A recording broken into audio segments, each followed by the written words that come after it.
Greetings all, Ferrari.601 here. Welcome back to Flight Simulator 2020 and welcome to Key West International.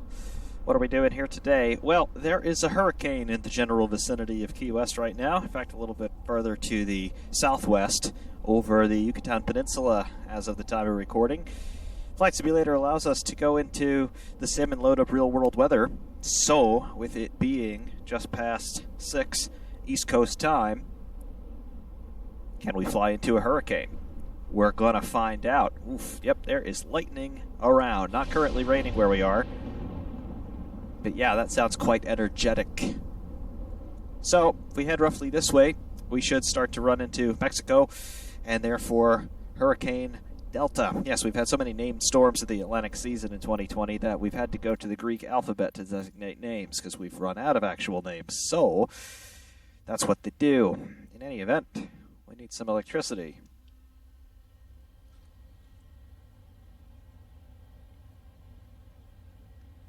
Alright, got some power on. We'll get an APU started up.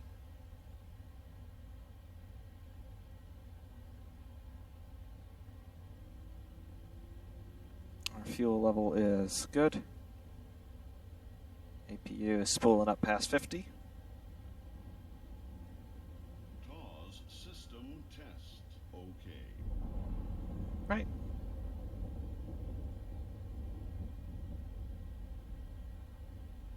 Got our map there. That's going to get very important a little bit later on. So be able to see where we're going roughly. There we go. Pull up some weather. Yes, you'll be able to see how things are starting to shape up. Of course, you're looking at the north coast of Cuba there. And of course, we'll be heading out roughly southwest.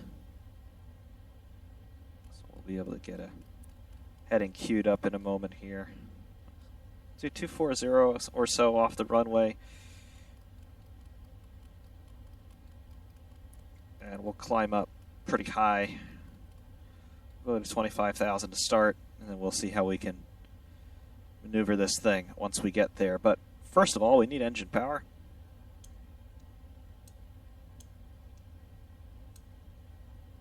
Fuel valves open. And we're engaging the starters. We've got N2.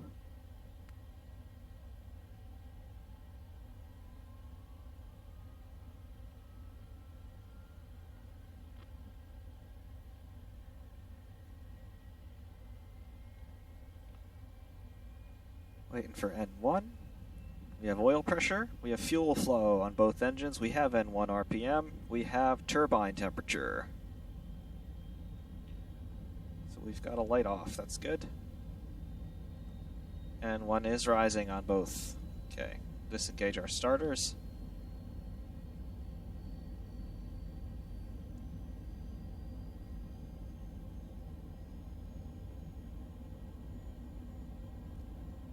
And looks like we have got a good start on both engines.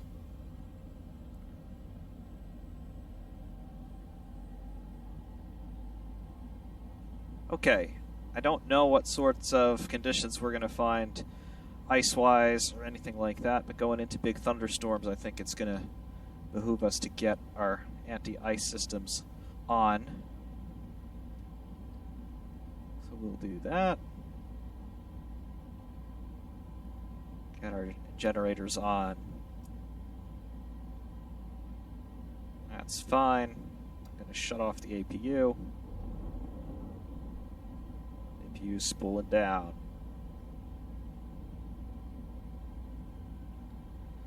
And that should do it. I do want to make a note of where we are at the moment.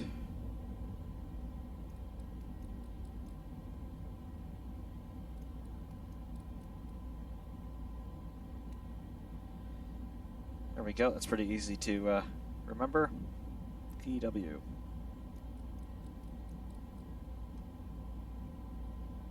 All right. Hurricane Hunters, flight sim style. Let's go.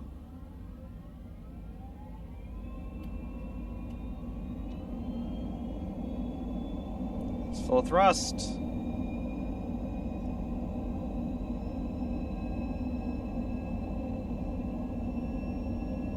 60 knots. Keep it off the runway. Keep it on the center line as much as we can. Getting pushed around a lot. Must have some pretty heavy crosswinds. But that's 130 knots. V1. Oh yeah, immediately getting pushed around. And right off to our 12 o'clock, is that a ship or is that a very interestingly shaped bit of terrain?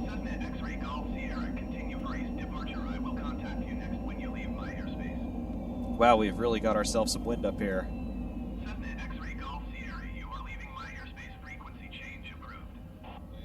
But yes, that does appear to be a ship. How about that? Can we identify the company? Yes, it's a Carnival ship. Looks like it is a Splendor class. How about that? Huh, that's cool. I wonder how much Carnival paid Microsoft for that. Anyway.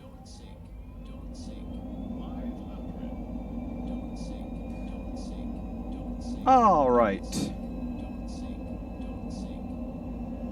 Key West Tower, Cessna Alpha Sierra X-Ray Golf Sierra frequency change. Right. So we are gonna just blow past the speed limit, and straight out ahead you can see that we have got this cloud deck that is out there. It is just very, at least from our angle, it appears to be somewhat stratified and perhaps lenticular in its overall disposition. That's interesting. Regardless, it's gonna be time to get some autopilot up here.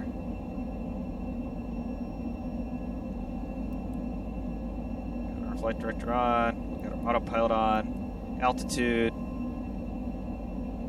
Pitch went all haywire for a moment.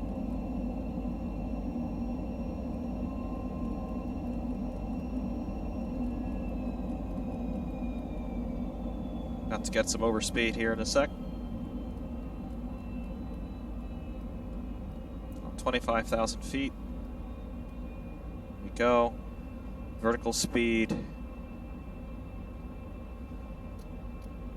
Can't dial that in yet.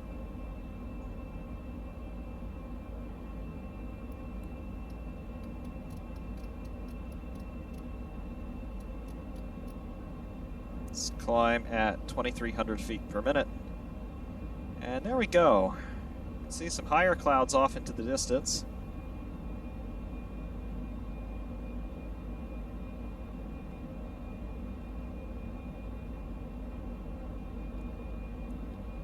And I want to start heading a little bit more south if possible.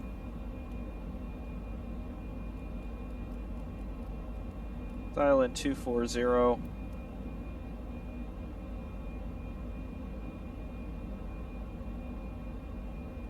See what we can find.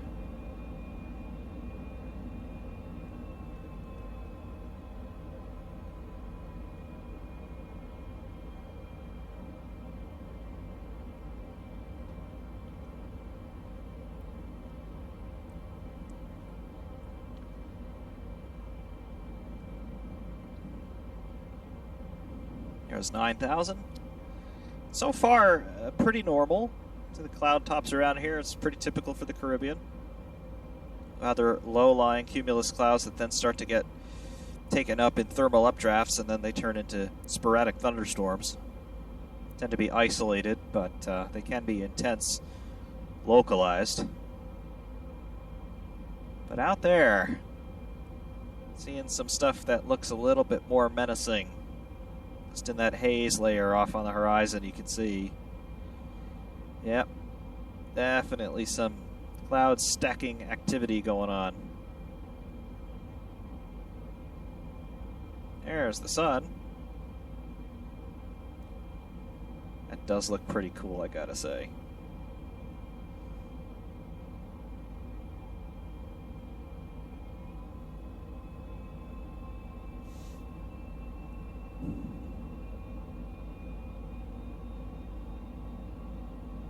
Goes 11,500. I'm going to throttle up some more. Back to full thrust and increase our rate of climb a bit to 3,200 a minute.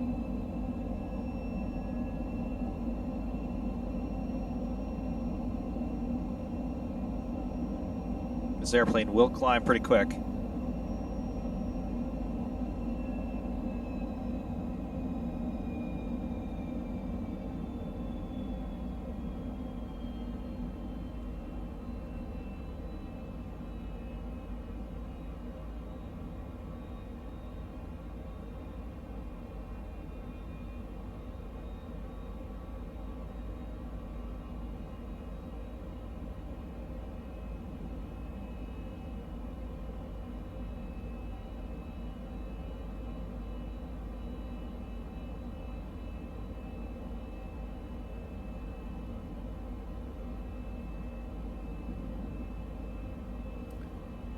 Right. Coming up on 15,000. There we go.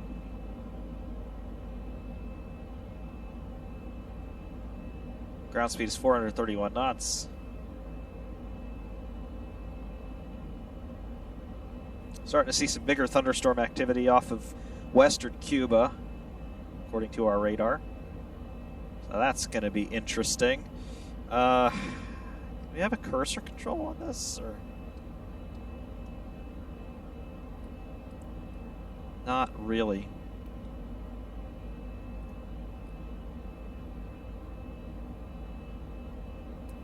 That pointer control is kind of cool.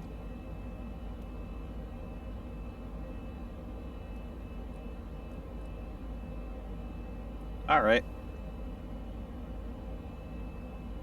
We're a little bit more to due west, 250. See that cloud bank just ahead. Definitely going to start to get interesting.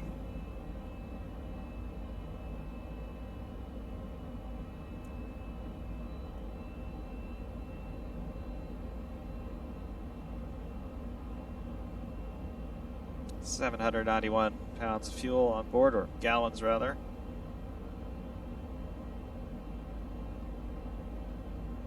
Outside air temperature is -4. There goes 20,000 feet. 25,000 is where we're going to level off. And we'll take stock of where we are and what the conditions are like.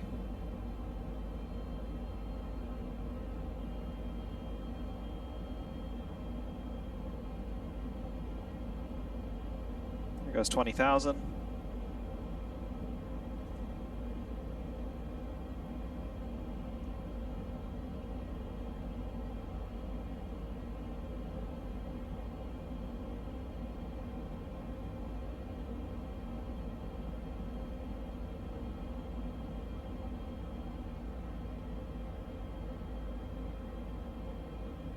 So far, all this seems fine.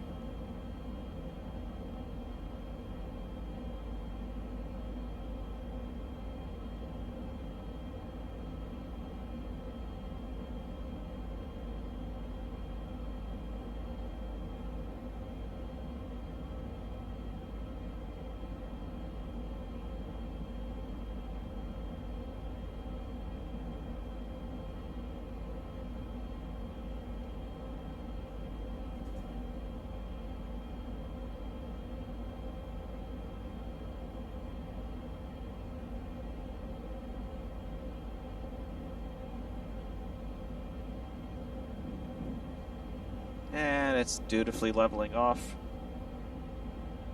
24,500. There we go.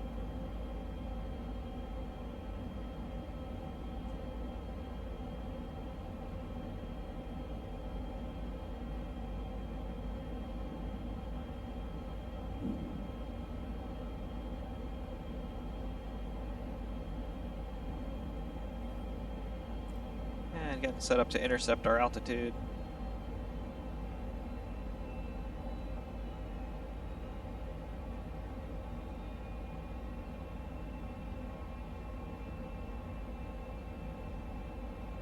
And that should be about well and good.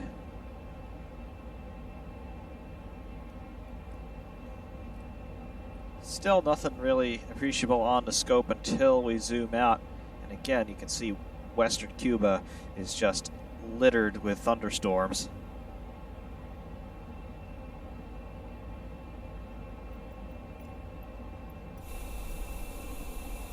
Take a look outside. Might have a little bit of icing across the wingtips just starting to get set up. Shouldn't be too bad though.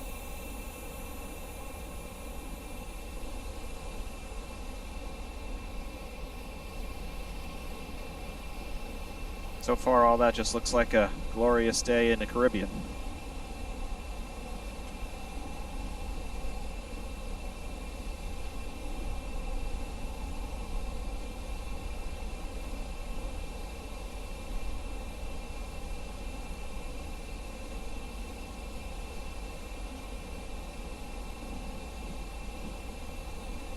At the moment, well, we've got a quiet time here in cruise. Let us take a look and see what our current specs are from NOAA. What's going on with Delta? Currently centered off of the eastern Yucatan Peninsula, basically right off of Cozumel.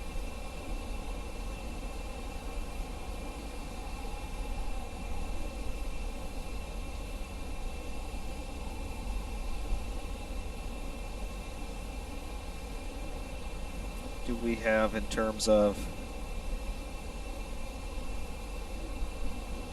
what's going on in here? 1 minute averages are all well above tropical storm strength. Last I had confirmed, it was a Category 4 storm.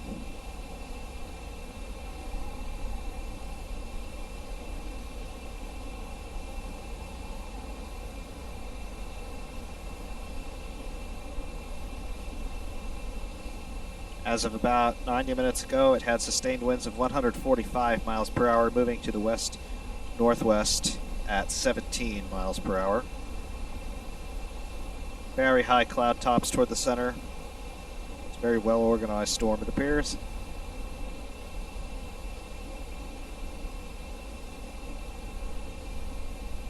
So we could have an interesting time on our hands.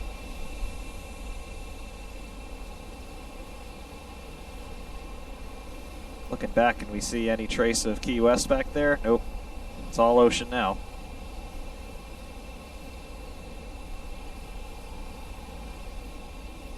Get back toward the cockpit, monitor the situation. We're holding speed 346 knots. That is a true airspeed of 485, ground speed of 490.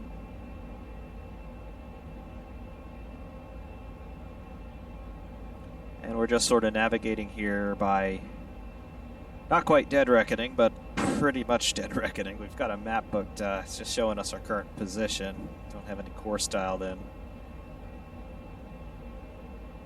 You can see that upper cloud deck that will be above us. It's just obscuring the sun partially now and giving us some more contrast to look at ahead with the lower cloud areas, but interesting. Winds aloft seem pretty light up here. Again, we're at 25,000, so not really up in the jet stream. But as we move out, in terms of looking out toward the horizon, you can see that the clouds start to stack up more, and some of that's going to be a parallax effect, just because we're looking farther out into the distance, and that tends to compress things. But perhaps some more organization of our weather fronts here, because as we look out in this direction, the clouds don't appear to stack up nearly that much. So that's interesting. Don't really know where this cloud shelf is going to end. We're coming over the edge of it now.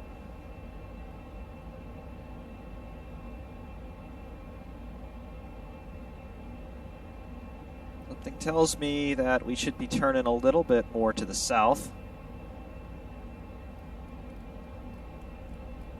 Dial up 210. Let's see what this does.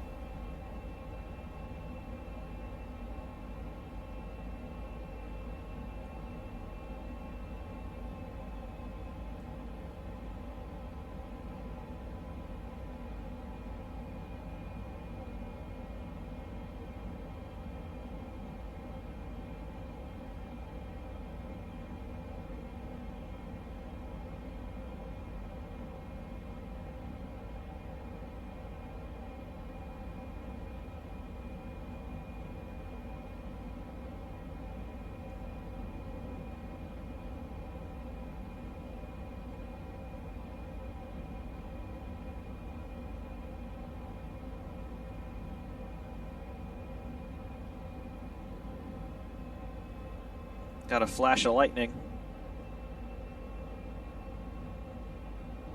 We are getting into some stronger territory. Looking out ahead here, I can see, I don't know if this is, if we're observing thunderheads forming out here, or if this is a refraction effect in terms of being at a boundary layer of markedly different air densities.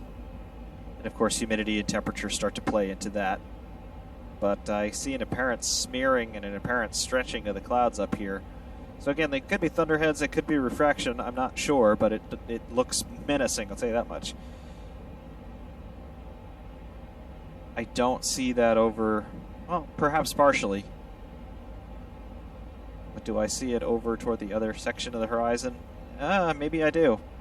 Maybe we are actually seeing thunderheads form. Oof, see that bolt? That was right in front of us. We're already in outer band territory, folks.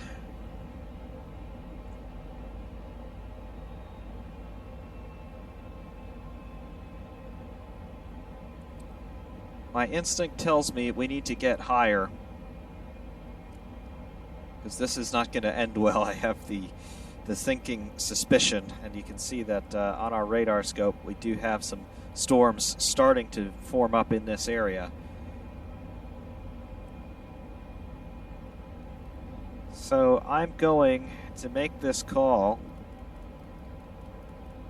We're going to ascend another 11,000 feet up to 36 and see what we can do about this.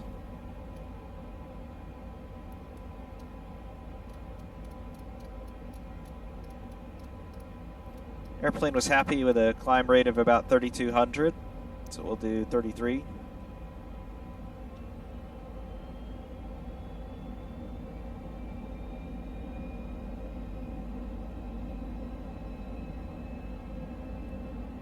We get up into this cloud layer and then see what happens.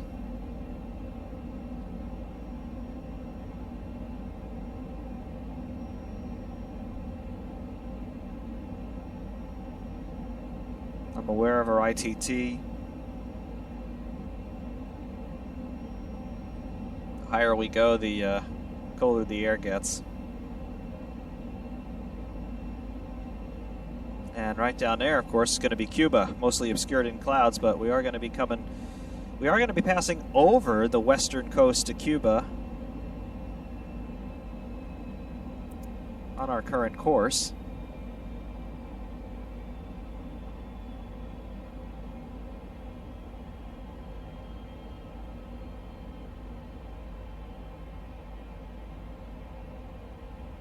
Don't know how much of the ground we'll actually be able to see.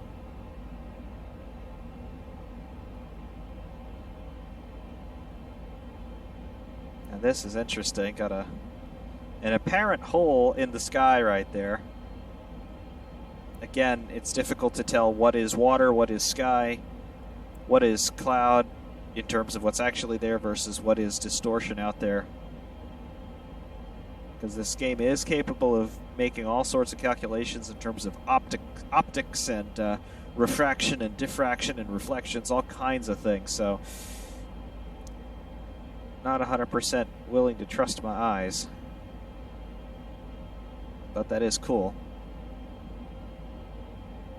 Another big bolt. How about that? We have not even started to touch this cloud deck.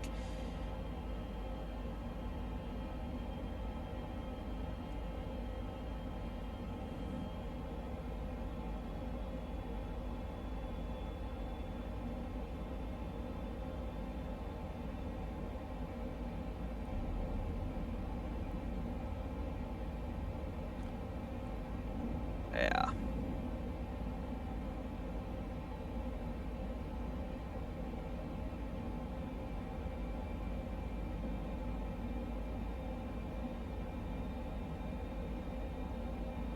Yikes. We're right in the lightning.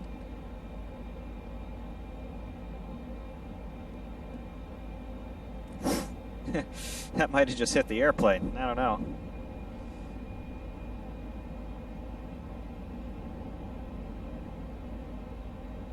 feel like we need to get even higher. We'll level it off here because it's there anyway. Starting to get a little bit of a wild gyration here. Looks like it's going to stamp itself out. Overspeed warning.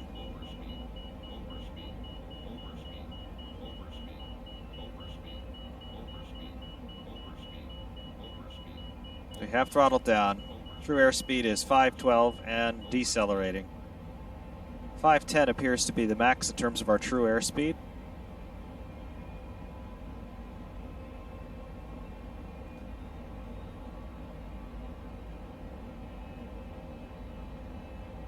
Wow.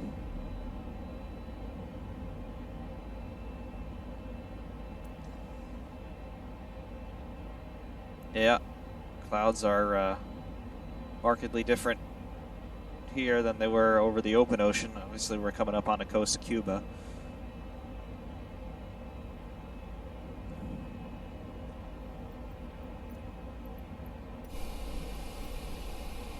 Look outside. Yep, overspeed. We got to remedy that first.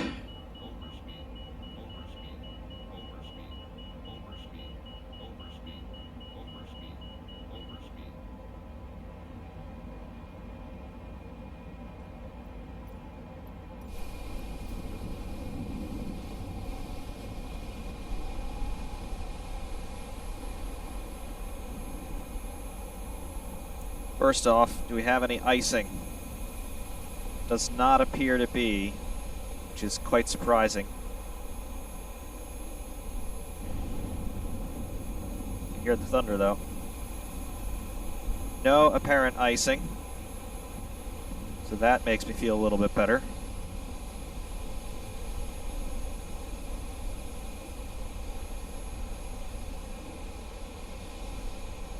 That upper cloud layer still looks to be a couple thousand feet ahead of us in terms of us being below it.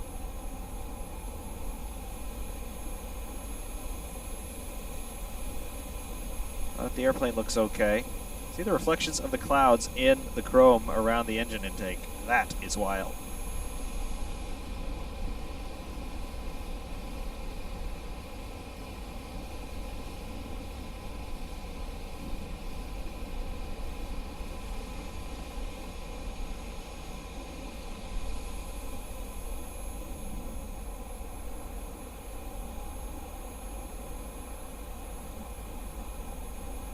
But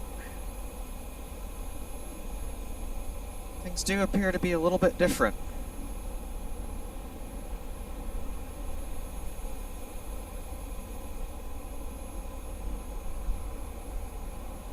Another high cloud over there just under the sun.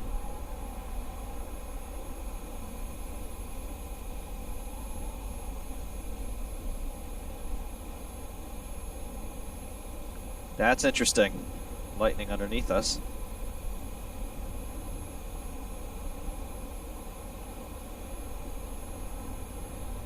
Wow, look at this stuff.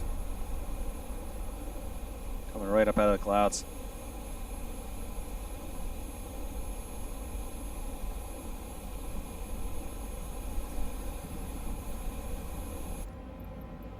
How are we doing? We are steering ourselves right into the thick of this.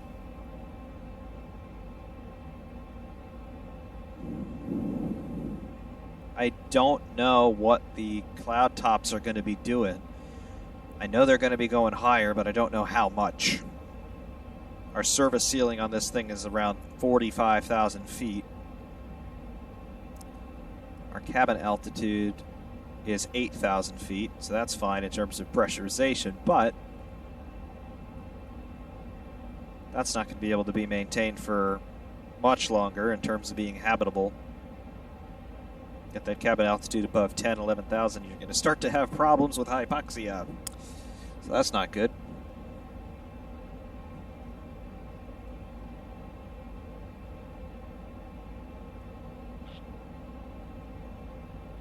Well, we're at 36,000 and we're maintaining 285 knots indicated. True airspeed of 476.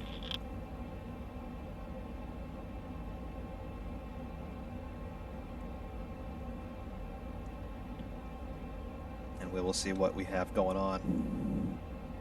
A little bit further out west, you can see a big storm cell now on our radar scope, the center display. Obviously, it doesn't take much imagination to figure out what that is.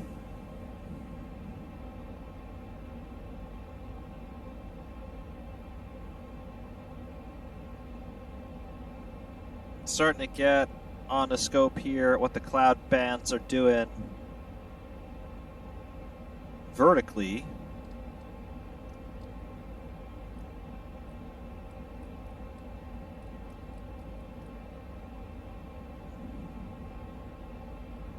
And of course, on the horizontal scope, zoomed in immediately in front, there's nothing, of course, but further out we look, the more and more intense things appear to become.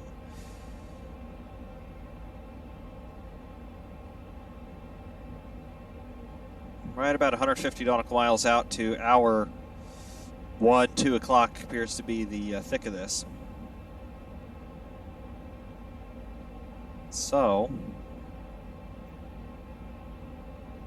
I am gonna give us a little bit of a turn to 230.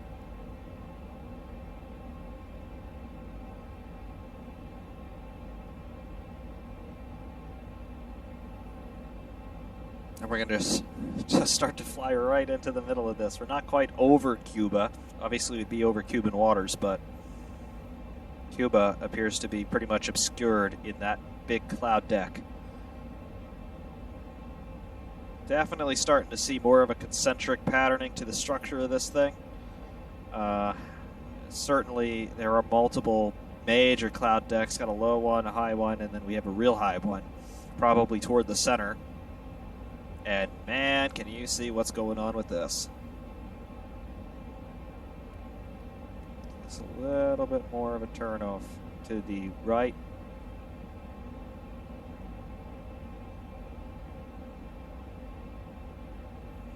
Our fuel level, 642 gallons total.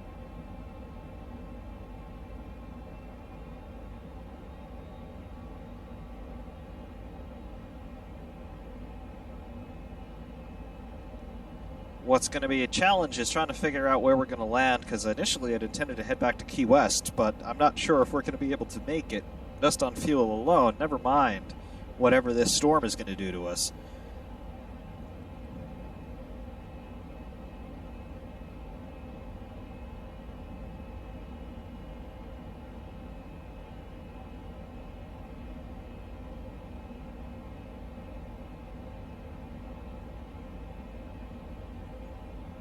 Instincts are screaming at me again to get higher. We can't really get much higher. That's the problem. If we dial up 40,000, we're really going to start pushing the airplane. But I think that is what we must do.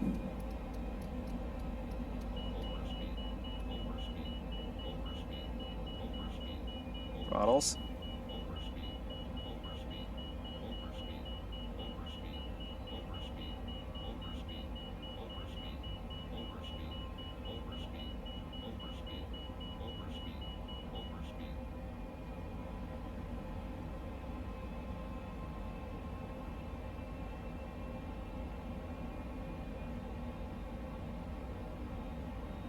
$37,000.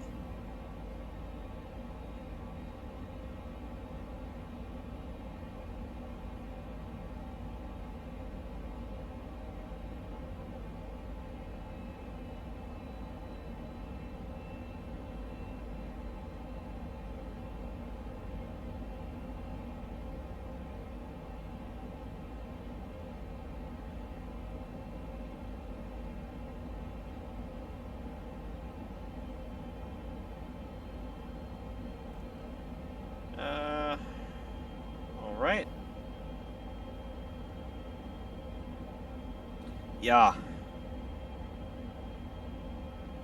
Outside air temperature is minus 43.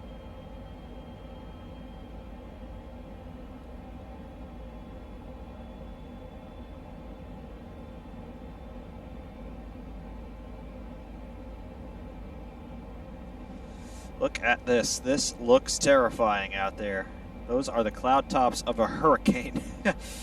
Whoa. And you can see how they've just risen up, and they've come up to this very turbulent shape around the outer edge. And that is almost certainly due to the influence of the jet stream.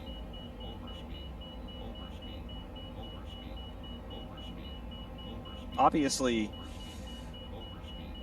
what we've got going on here is we have a boundary layer between two very different parts of the atmosphere. We have a whole bunch of low-level, high-humidity air that's being forced up by the low-pressure zone around this storm, and that's being sucked up into the upper atmosphere, and it just condenses, obviously, and it freezes. So that gives you your thunderstorm activity with your lightning and everything else, and you have cyclonic winds dealing with all of this, and that's a product of the updrafts of that humid air coming up.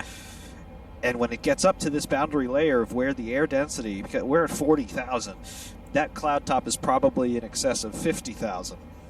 And that area of stratified air, there's barely any air there, first of all, but it gets up there, there's no water content at all. So it gets there, it's flash frozen, and it's heavy, so it has to sink. And of course, that generates the turbulent winds that you see around the edge of this cloud. The whole border of it looks to be, I don't know, hard to judge with the distance, maybe 10,000 feet thick. And you just get these swirling winds that not only spin around the storm's axis of rotation around the eye wall, but you also get these horizontal vortices which start to form, and that's really driving the thunderstorm activity through here. So you've got multiple different types of wind, multiple different types of air that you're going through, and that's what's given rise to this structure. It's ridiculous to see.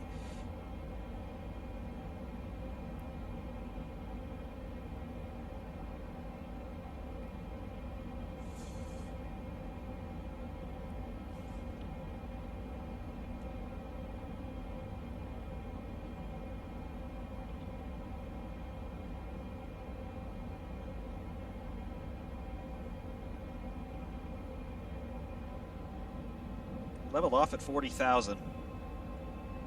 Airplane seems to be okay with it. But man, are we flying into something that I'm going to regret? I really think we are.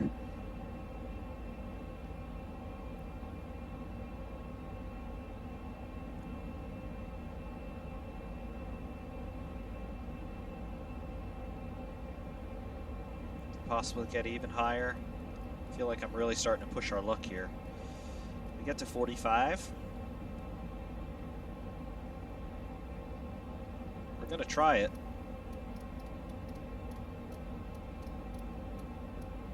Go up to 2,000 per minute. We have got a gyration starting up here. For vertical speed, hold off. Yep, altitude, altitude.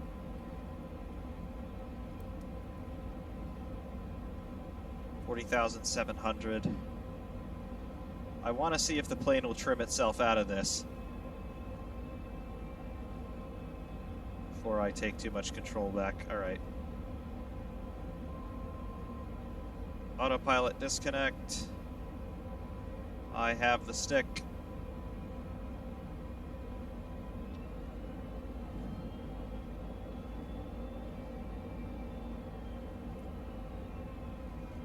Don't know why it does this.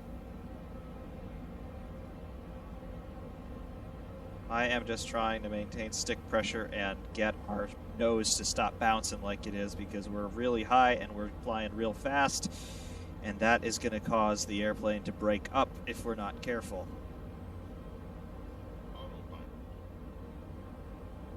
Autopilot disconnect. There we go. All right, that's fine. I want autopilot to come back in, and I want it to maintain altitude here. I'm going to retreat to 40,000.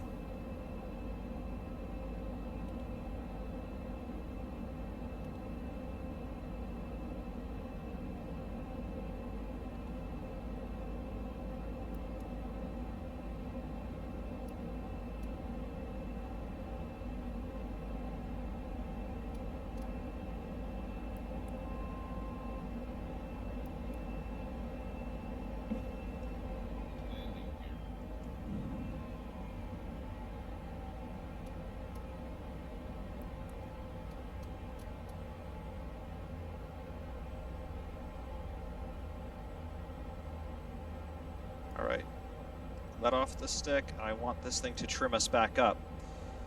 It's not going to trim us back up. Why is it not? All right. Trim is all messed up.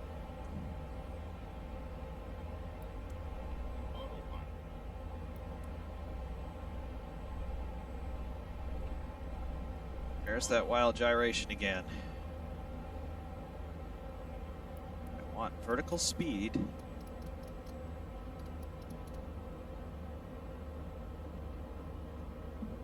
Give me throttles.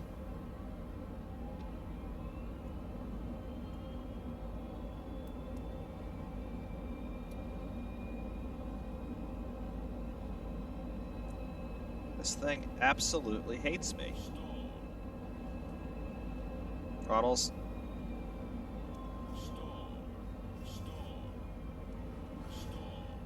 Alright, we're going to have to fly it manually and forget the fancy autopilot. Trying to hit the switch, I can't. Got it. Alright.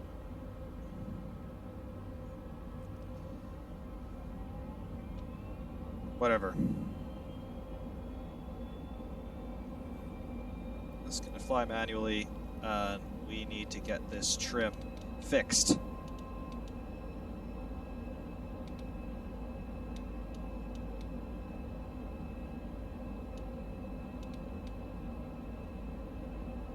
Okay. Well, we're still on a course that we had set.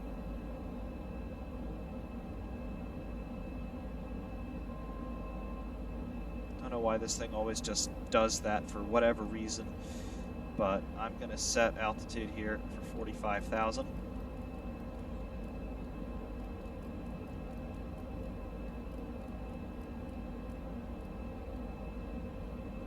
I'm sure there's some reason why that happened, but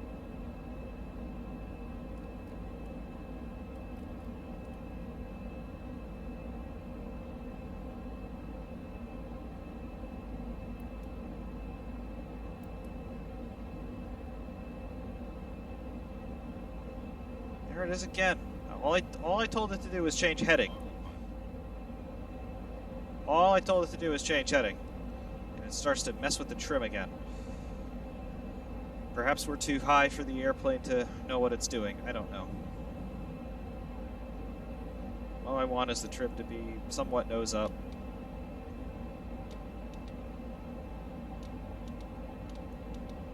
Or 3 degrees nose up.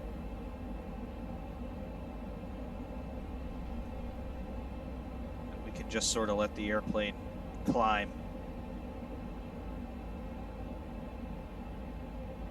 Meanwhile, we are getting into our, I guess you might be able to say this is the eye wall. I'm not sure.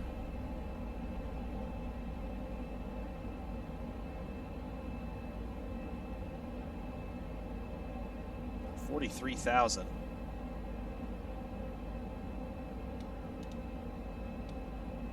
Down to 2.4. Will the nose drop?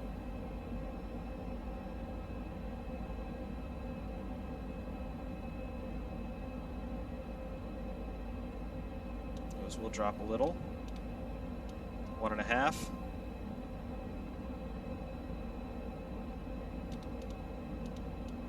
Two. See, I want the plane to just sort of do a little bit of a fugoid cruise here. 2.5.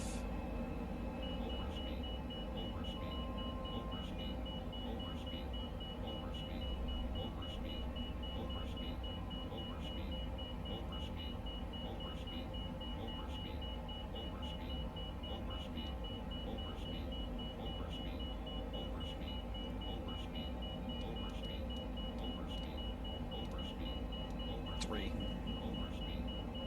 45,000. Getting a stick shaker.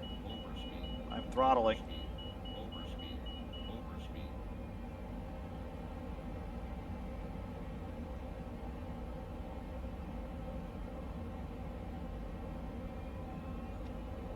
We're at 46,000, 46,700.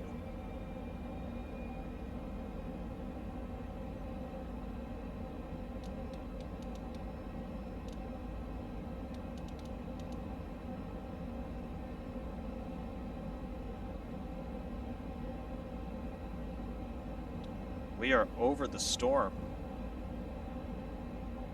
Look at this. We might as well be over the surface of another planet. That is an utterly flat horizon made entirely of cloud.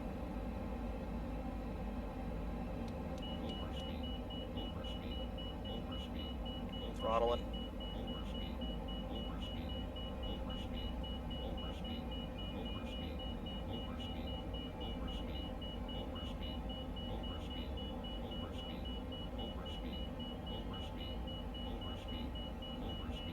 I am throttling, don't worry.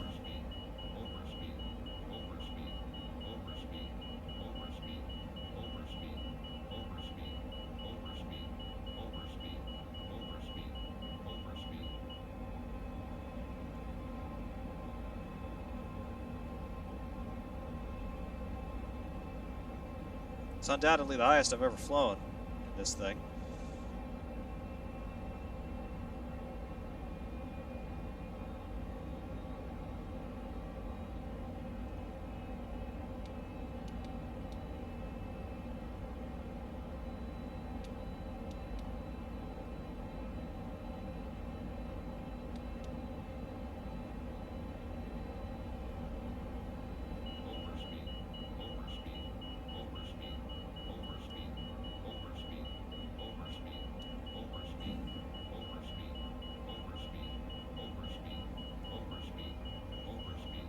Of course, the higher up you go, the lower your indicated airspeed is going to be relative to your Mach number.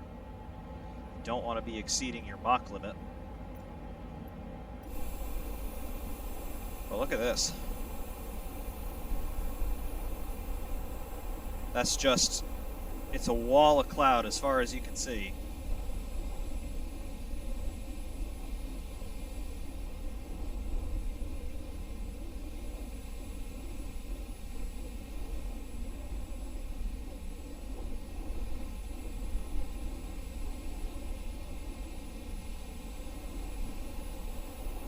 We are above all weather. The sun is going to look very brilliant.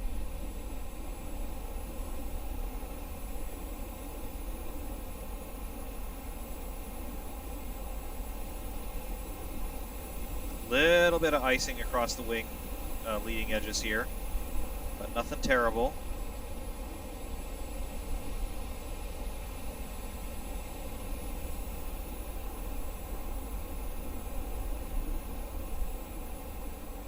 Wow.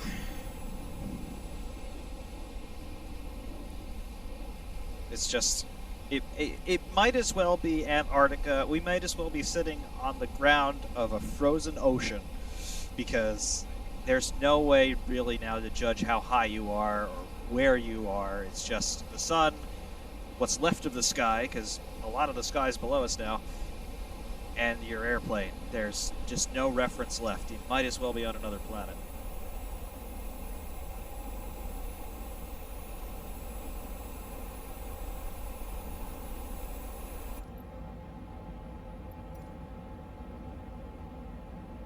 $48,000 feet.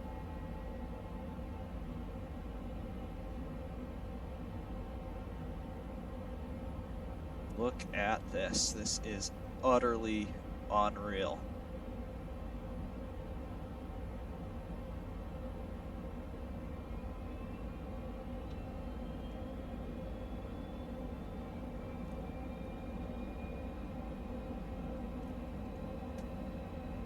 Get our airspeed up a little.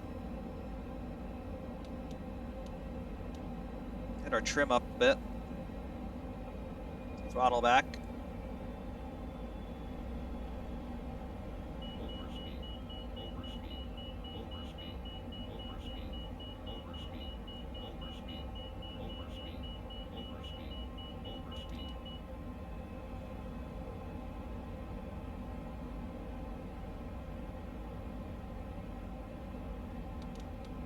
Flying at such high altitudes, we also have to think about stalling due to just how thin the air is.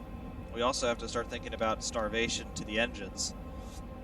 Obviously, these jet engines are real good at scavenging oxygen molecules from the atmosphere, but of course they have limits.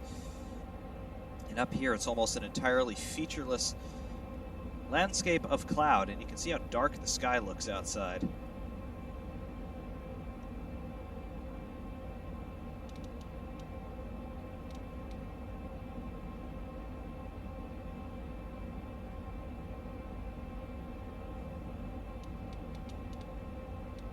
I'm just flying the airplane on trim now, basically.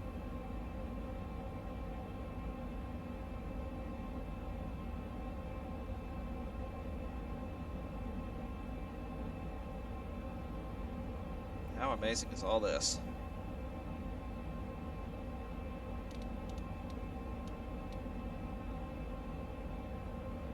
I want to get a bit of a left bank dialed in.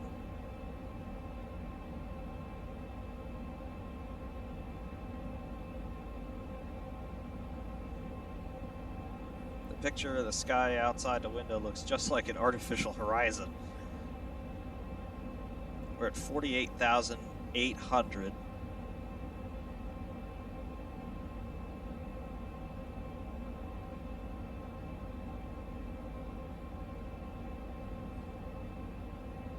And pretty much this altitude is where the limit of space used to be by statute regulation, because at this height, the outside air temperature is minus 66 C. So if you were to be in this environment, first of all, your skin would freeze immediately. And any other exposed organs, your eyes would just freeze within seconds. Mouth was open, everything inside would freeze within seconds. You would have probably less than 10 seconds of any consciousness at all. In terms of usable consciousness, you'd probably have less than 5 seconds. It's just stupid conditions out here. And that's why they used to consider this outer space, basically, because it might as well be. The airplane has trouble functioning up here, never mind an unprotected person.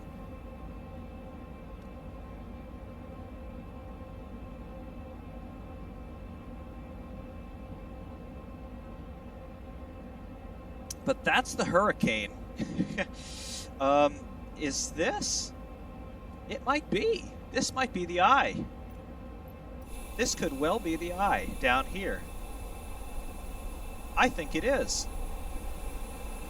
I think that is actually the eye of the storm, because you can see how we have a relative clearing in the rest of this cloud deck, which is just pure white. I'm gonna get back into the cockpit because I got to make sure that we're turning okay. But look at that. That I really think that's the eye of the storm. I really, really do. We're at 49,060 feet.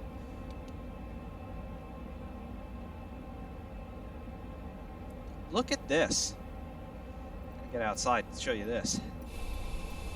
That's utterly amazing. Look at that. I am pretty sure those clouds down there are still 20,000 feet below us, but got lightning down there. That's got to be the eye of the storm. Lightning all over. You can see these mammatus clouds. They're convective clouds, and they just bring all that moisture up from the surface. And you can see the action of all of that. Very strong updrafts up there, I'm sure.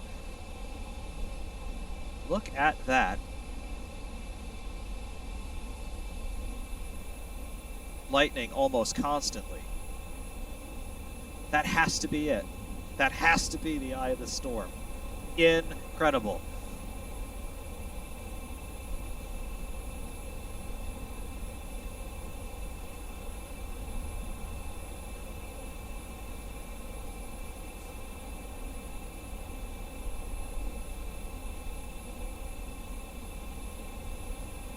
That's utterly unreal. It's not a super defined eye wall. It doesn't go all the way down to the ground, but you can obviously see where the center of pressure of this whole system is. See how sloppy the clouds are around it. That is unbelievable. Well, we found the eye. I wasn't thinking we would, but I am going to call that as an eye found, the eye of a storm. We've turned due south at the moment. I want to head back to Key West.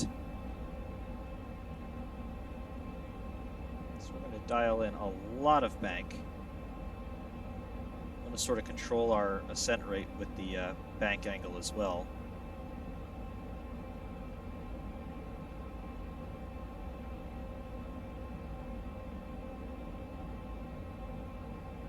You see, as I level the wings off, our rate of climb starts to go up again because our lift vector is changing with our bank angle, which makes perfect sense. And at these altitudes, you don't want to be putting pitch in because, as we saw, you start to lose pitch authority with the elevators in the back. As we pass 50,000, so we're officially in space circa 1945.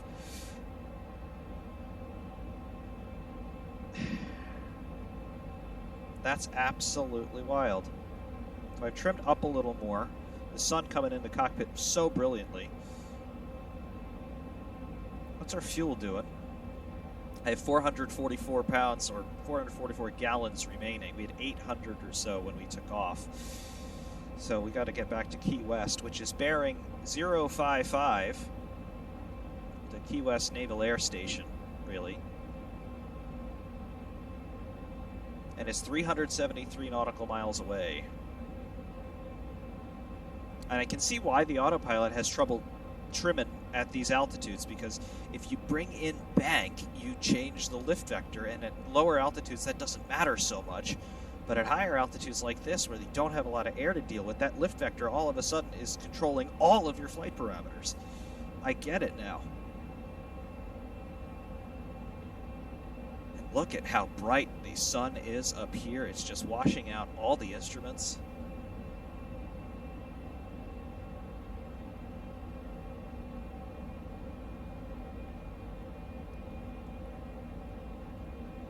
Gotta get turned back to Key West.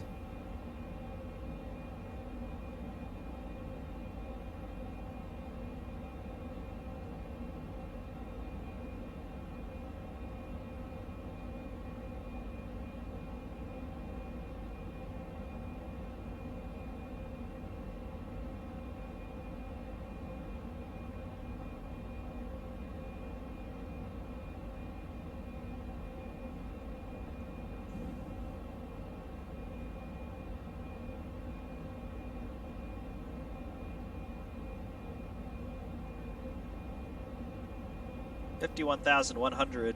Every foot we ascend is another altitude record for me in FS 2020.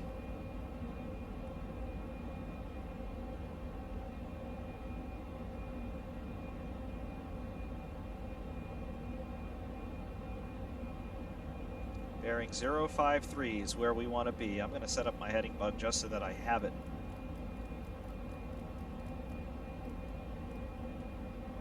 As a visual landmark.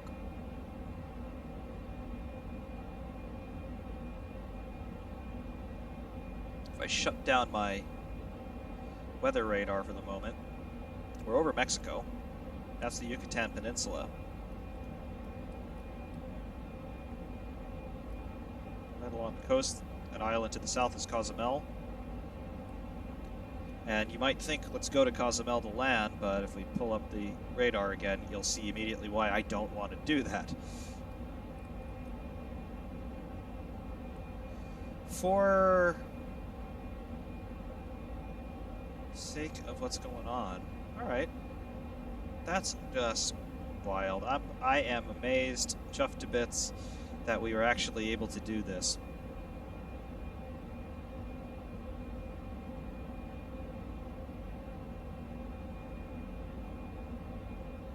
See the nose is dropping as the lift vector changes.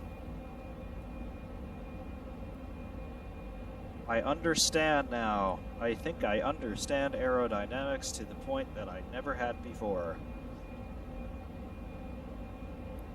We are descending now. Nose will come back up. Basically a snowbank outside.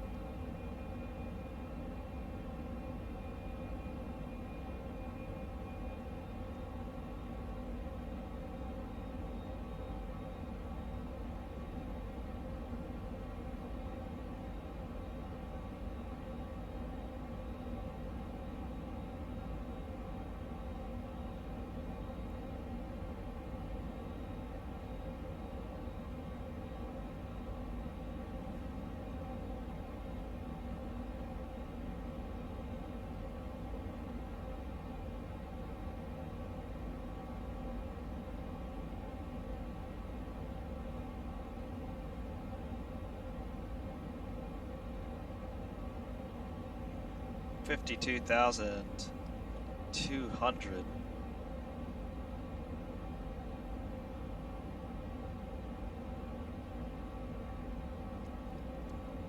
Also, at this altitude, the sun is going to stay up for longer. It's another thing to notice.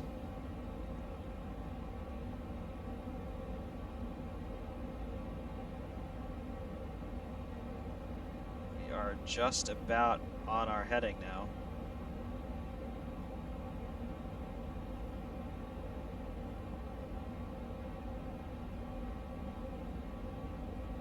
Utterly wild. 053.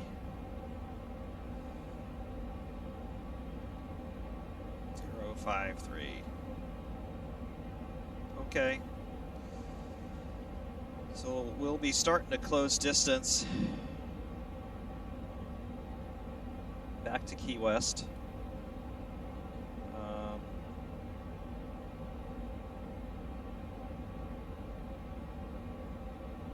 344 nautical miles coming up. There's 345. Okay.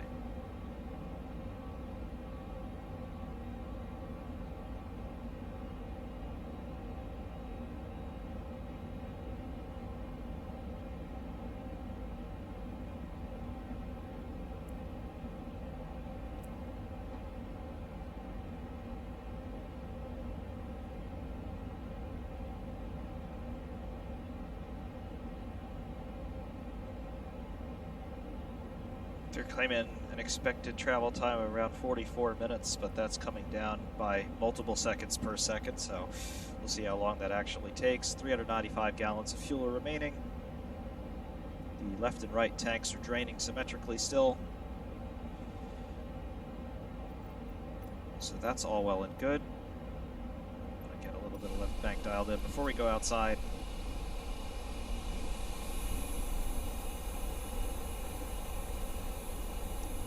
That's it. Look at this.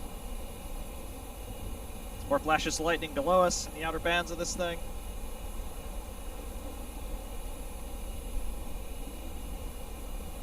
Over 50,000 feet. Up there, there's a star. A couple of stars.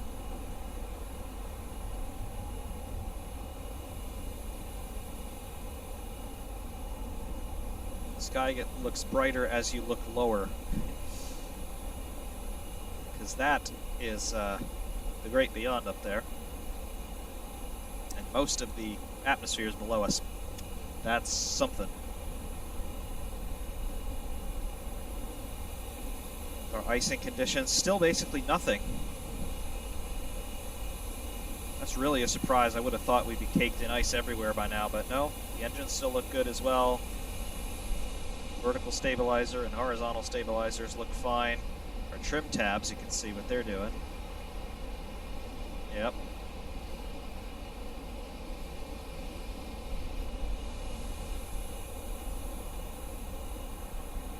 There's the sun starting to get lower on the horizon from our much higher vantage point, of course.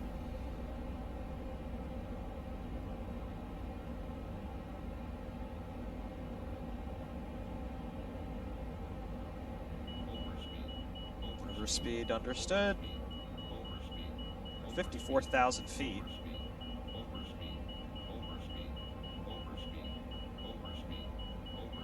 Throttling back.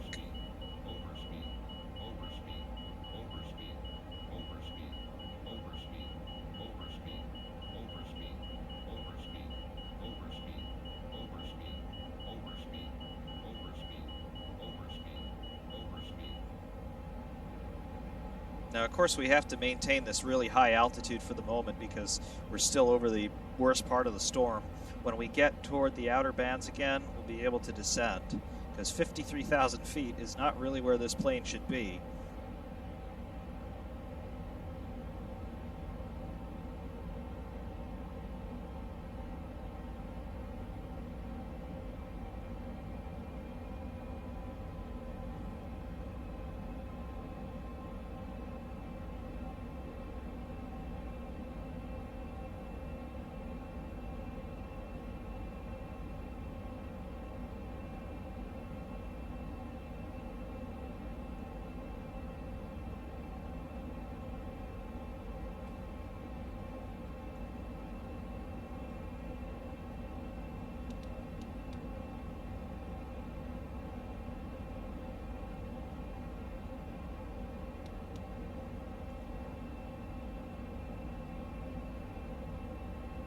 .313 nautical miles mark, 370 gallons of fuel left.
There we go, there's that eye wall we just flew through. You can see the updrafts in those big, probably supercell thunderstorms. And now everything starts to filter through the very late afternoon sunlight.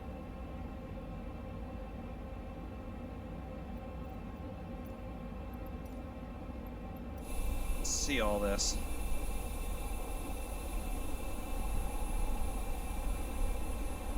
There we go, starting to get into the less intense areas of the storm. Look at that, we flew over all of that. I guess you would call that the convective center.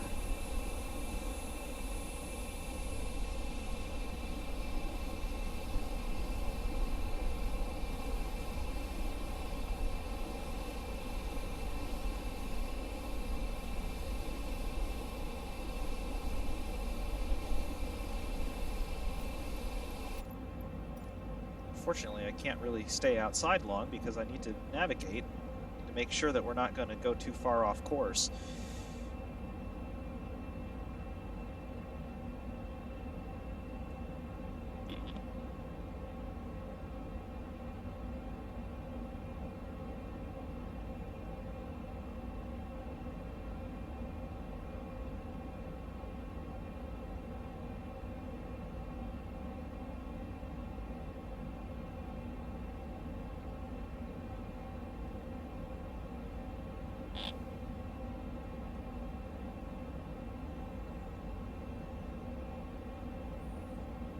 Don't feel quite comfortable to descend much yet.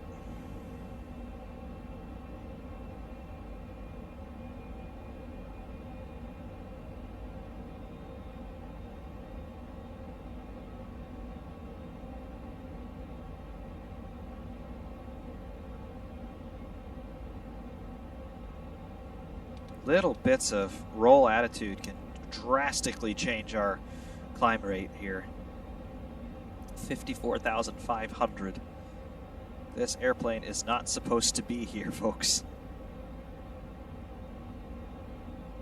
All this haze now.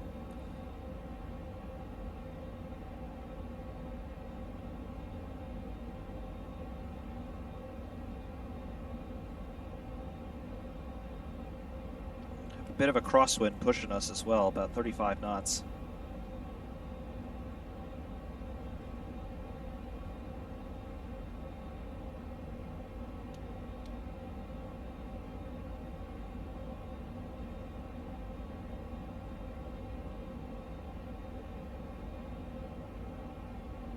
See, the airplane is just naturally wanting to roll a little bit to the right.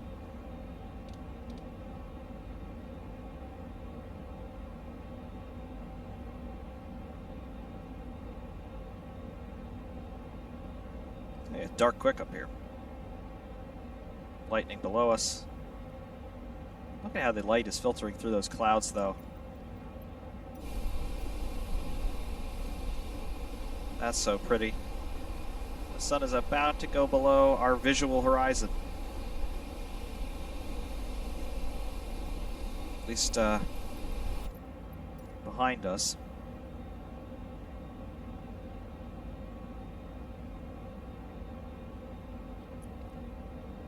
$333 gallons of fuel left. 55,200.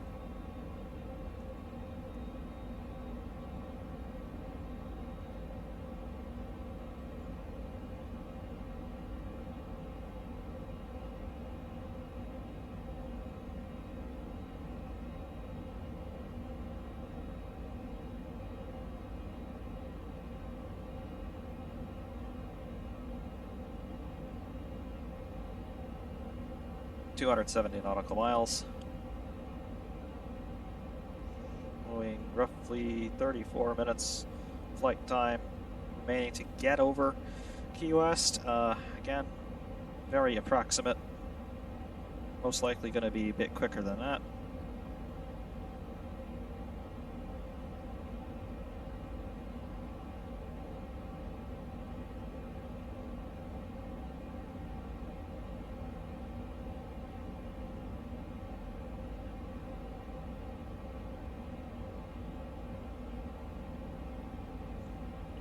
Angle of attack is right on the edge. You can see that just because of how thin the air is. The shockwave, really, the Mach shockwave, it's a factor. We're kind of rising up over the top of it.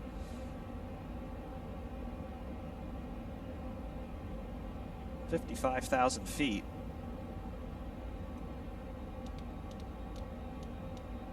And our trim down.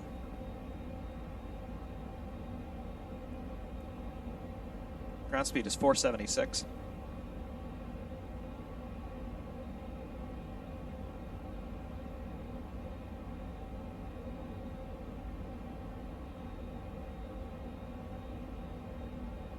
$55,400. Very pretty sunset going on around us. Unfortunately, can't really pay attention to it because those instruments are going to be our survival or our tragic loss.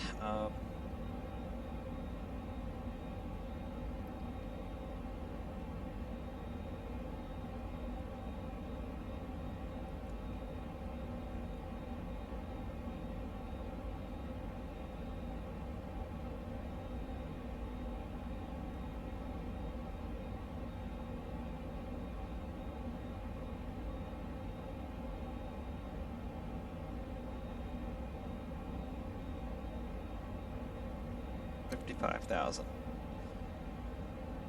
There's the donut that we saw before, the eye wall of this storm.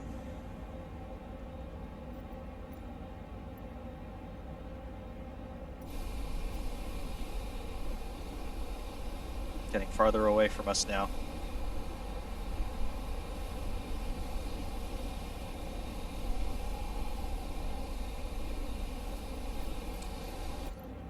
Nose getting a bit high for my liking.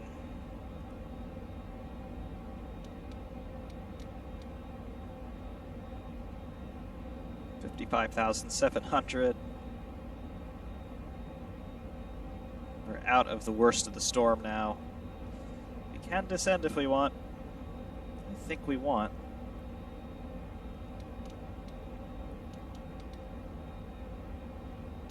Angle of attack warning. I want to hit 56,000, just to say that I've done it.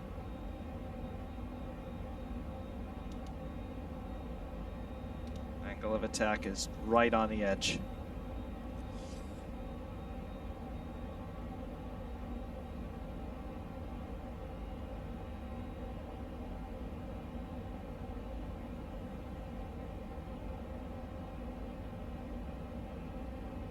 29 minutes out or so.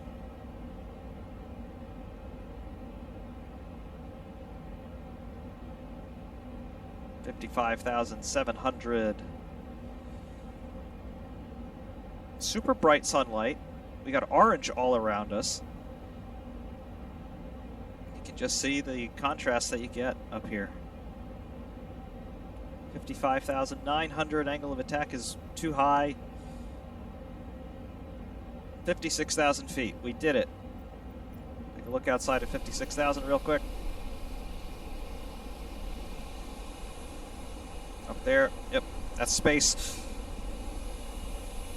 Back.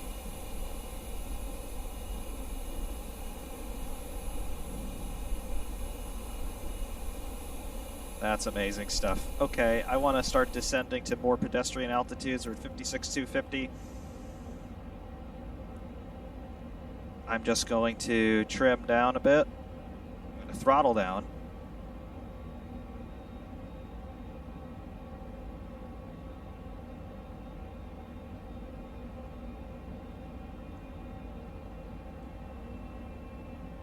We have 289 gallons of fuel remaining.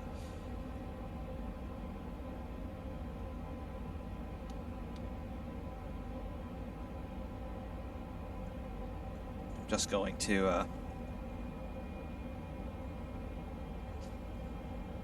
see if we can maintain our speed and just slowly let the altitude drop to 225 nautical miles out.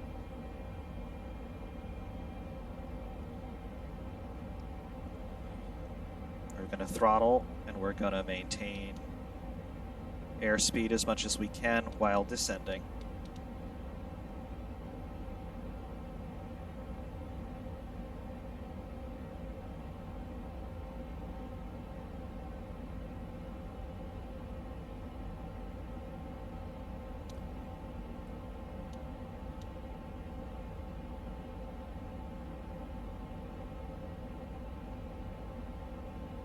Gotta watch that true airspeed. If it gets too high, we get into trouble. Because the last thing you want to do is try and start flirting with Mach 1, because then that's bye-bye airplane.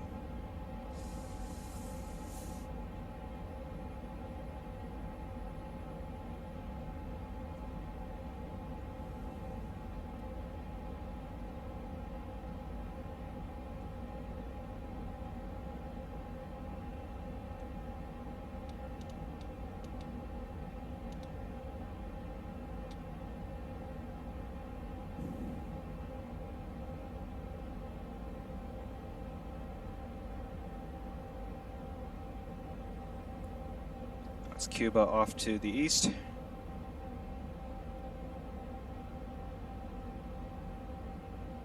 Now sunlight is filtering through. 212 nautical miles out. Look at that. It's almost like watching the sunset from space.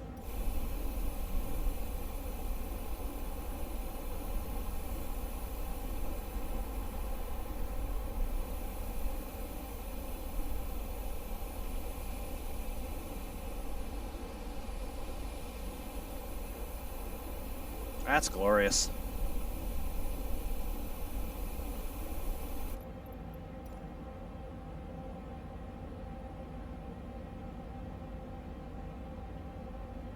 And already dropping down lower, I can feel the airplane starting to respond better.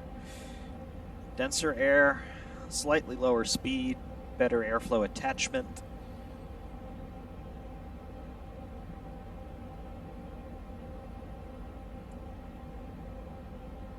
Do have a crosswind almost perpendicular to our direction of travel.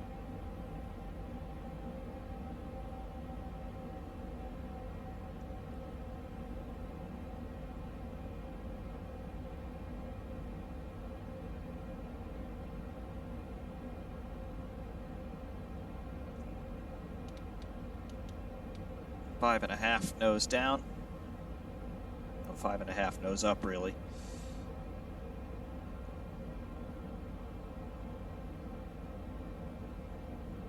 Fuel flow is below 800 pounds per hour.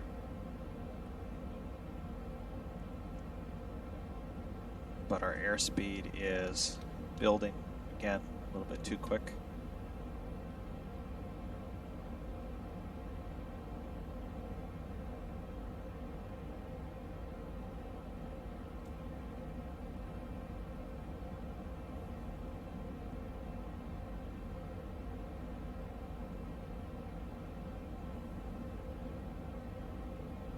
$269 gallons left.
$49,000.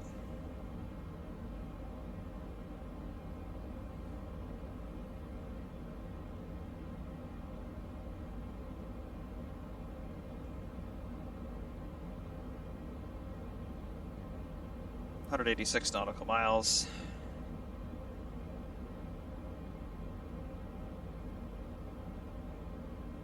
$49,000 feet. Mark.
Yep.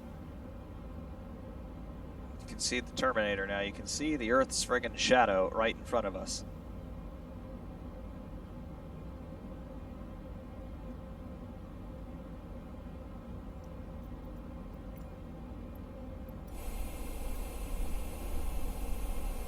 Does that look cool or what?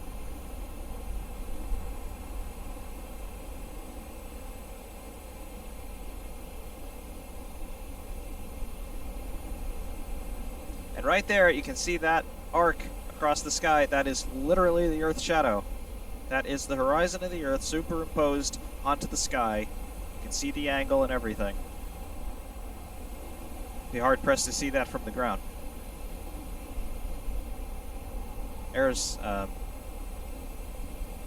yeah, galactic center around there.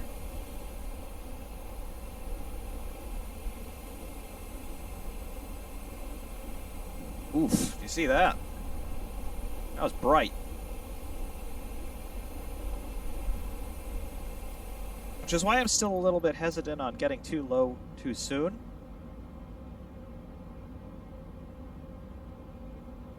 But, you know, we're getting there. Already the airplane feels a whole lot more responsive.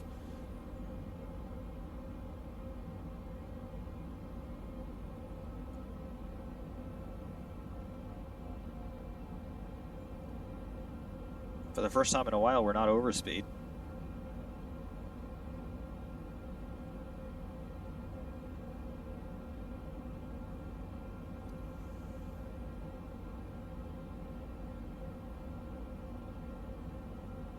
We're gonna start to get... there we go. Got some lights.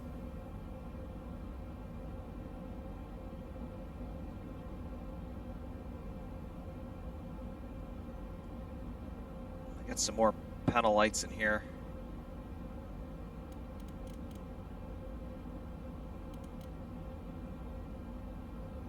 I want the floodlight on, but I do want the panel light on. Okay. We starting to see Florida out there?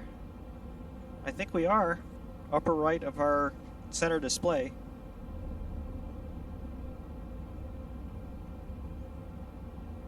Winds have changed a lot. Dropped off by about 5-6 knots. Our view out the window is almost useless now.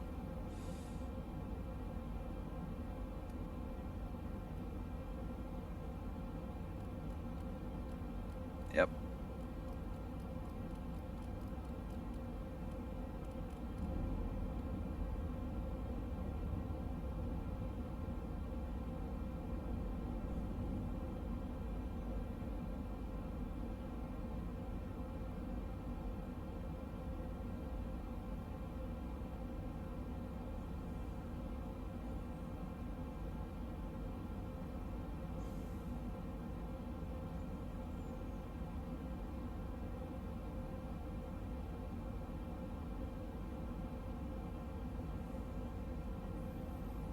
Down at about 1,000 a minute.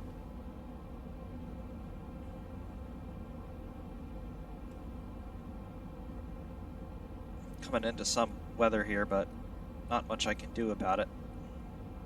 Just isolated thunderstorms, not really connected to the hurricane.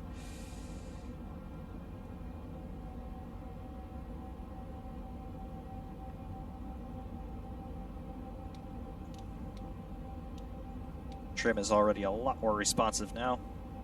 42,000 feet still. We're still pretty high. Distance is 149 nautical miles. About 24 minutes out, they claim.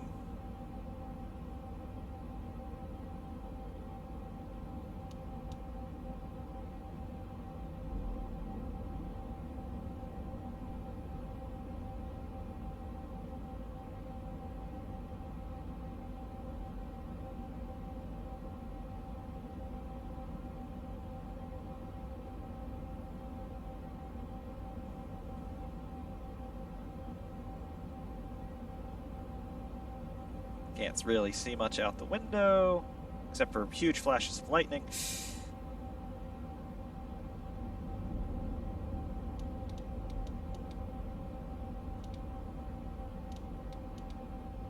Get our trim sorted, boys.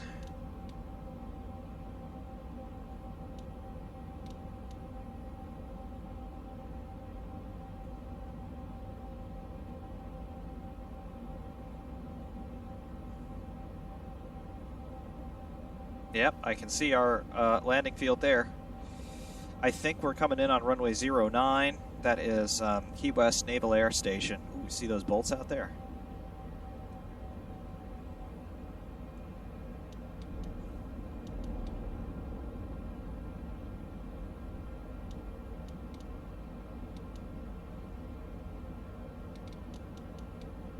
$38,600.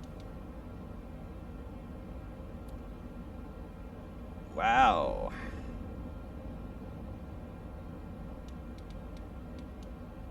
So I want to keep looking outside, but I gotta watch the instruments.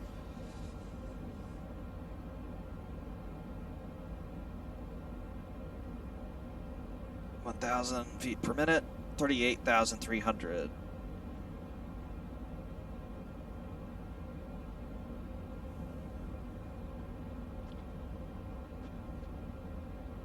Yep. Just little bits of sunlight behind us. We're through the Terminator now. It is properly nighttime.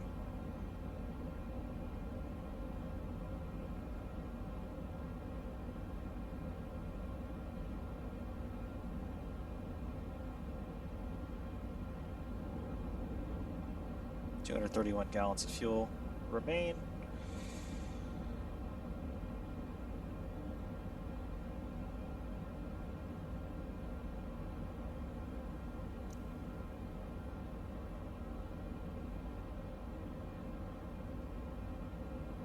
I have to say, the way the sunset looks right there, those colors, that's exactly what the sunset looks like in the Caribbean.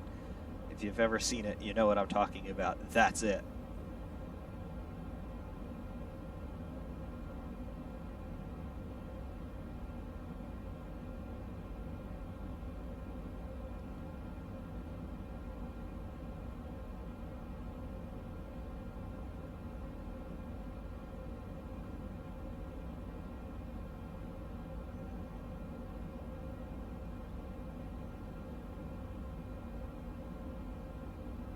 $35,700.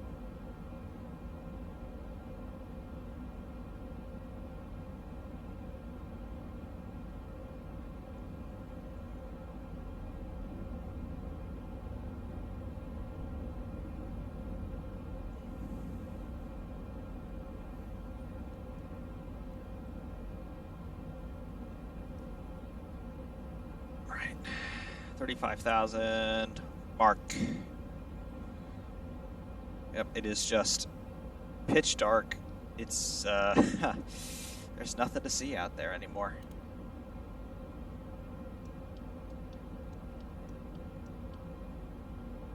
Taxi lights on. That doesn't really do anything to help us.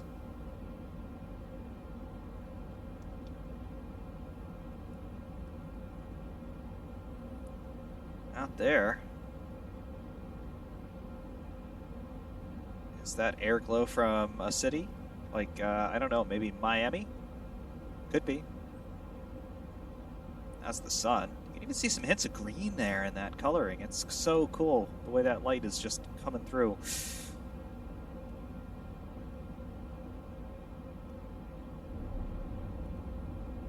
Made it through that cloud deck.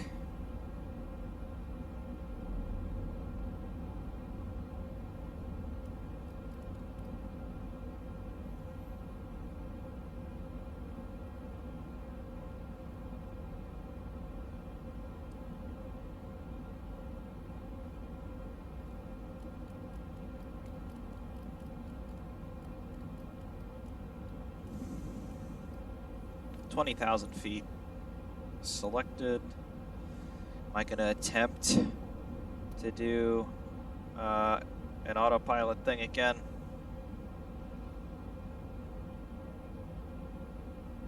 Yes, I am. Wild gyration coming back.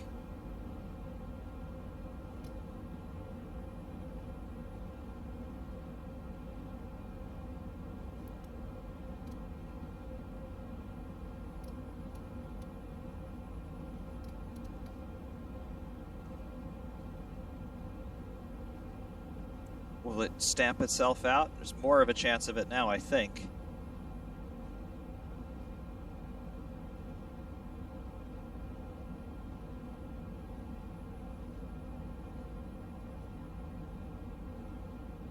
Giving it a bit of stick pressure.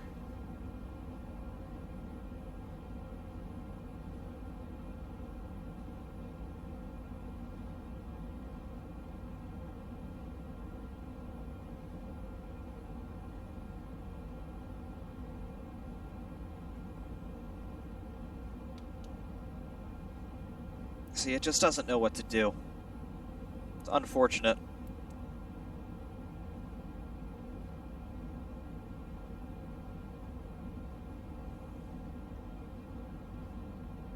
Autopilot.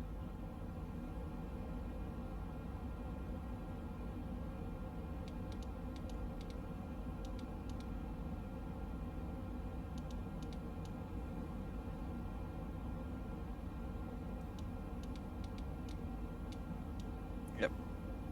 So for whatever reason, the airplane thinks it needs to trim itself all over Kingdom Come, and it just doesn't work anymore. But Key West is on the scope.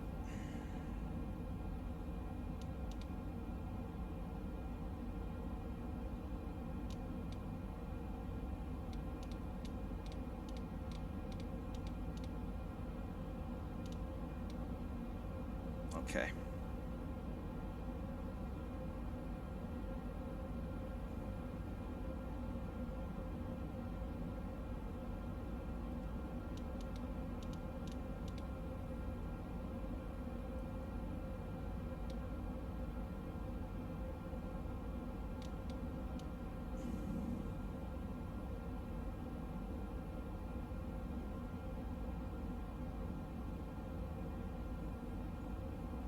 209 gallons of fuel left.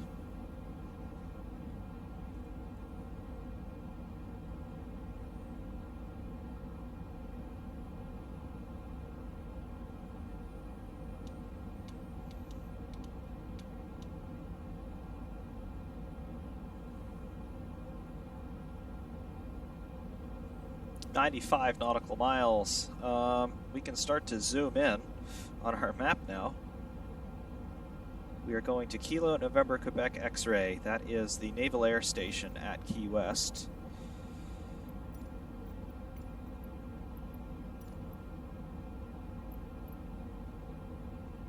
These are all airports in Cuba. Francia, Guatemala,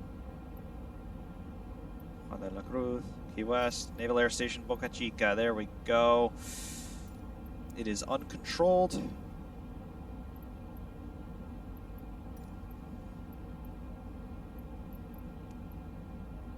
I think we're going to make an executive decision and go back to Key West International because I want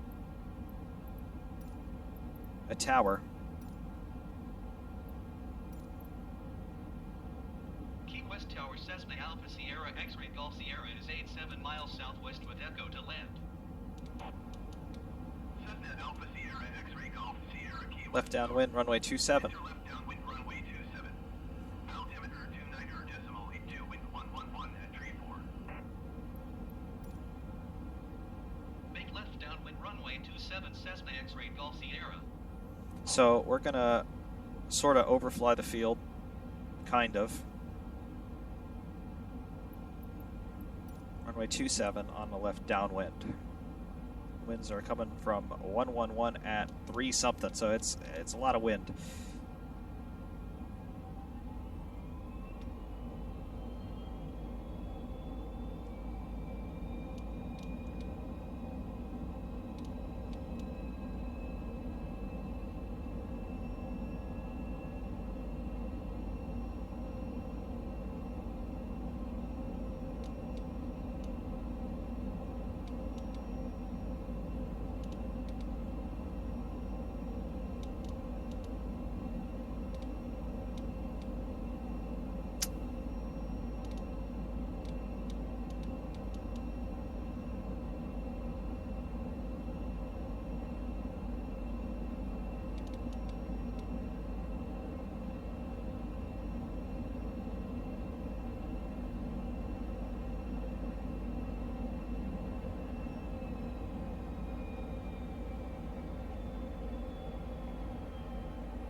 Trim.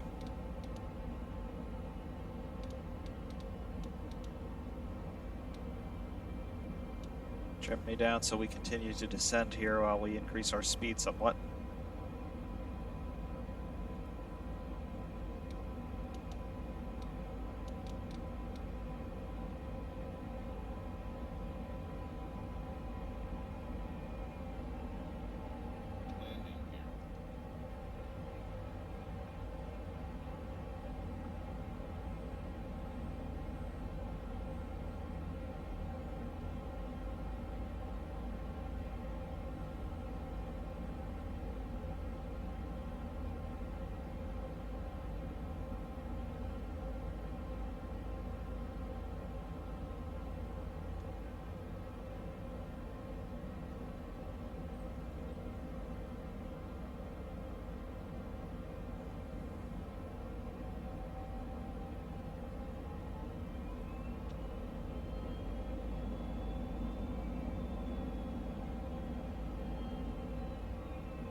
Out the window view is effectively useless.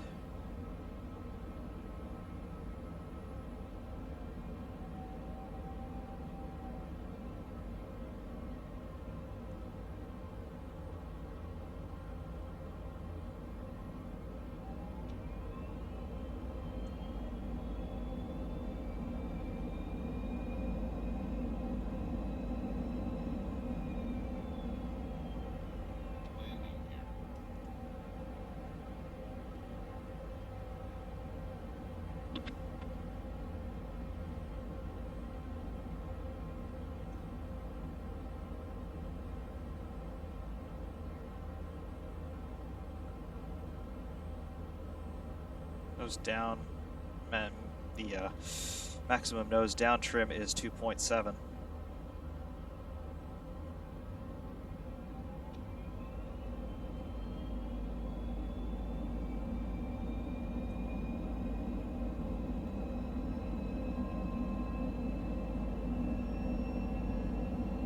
As our speed increases, you can see that our pitch rate will start to increase or decrease.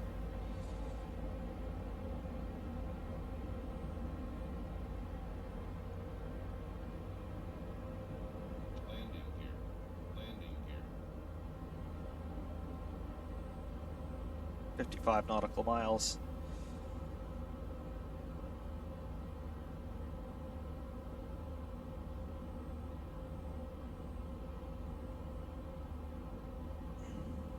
Okay.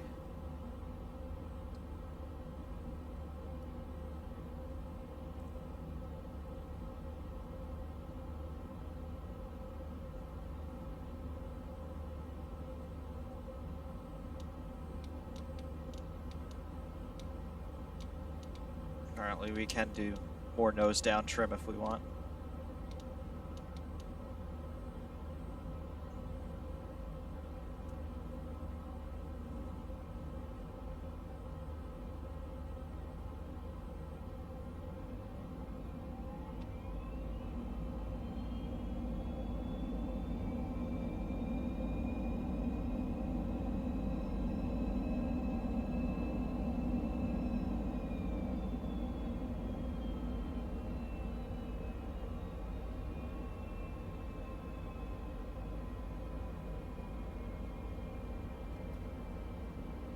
But we're just going to be flying manually here until we hit the runway, I think. Showing me about 7 minutes out.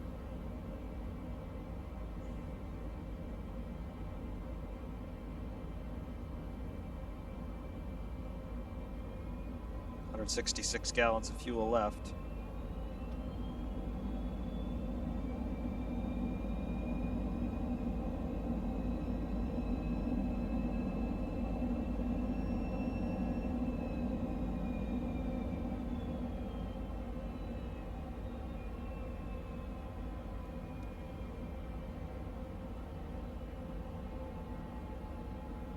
Really just trying to make up time here.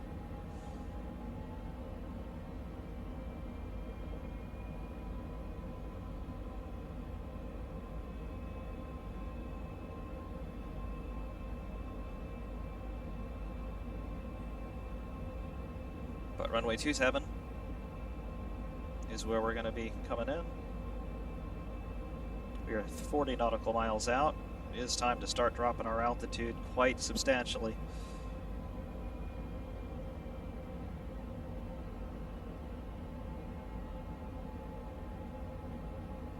View out the window is not going to be all that much use to us, I don't think.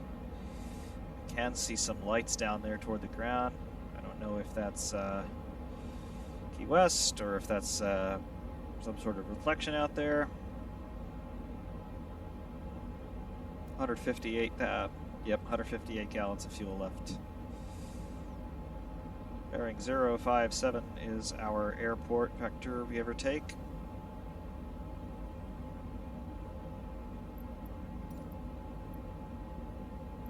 Key West Tower Cessna Alpha Sierra X-Ray Golf Sierra is unfamiliar with the area. Request directions to the airport.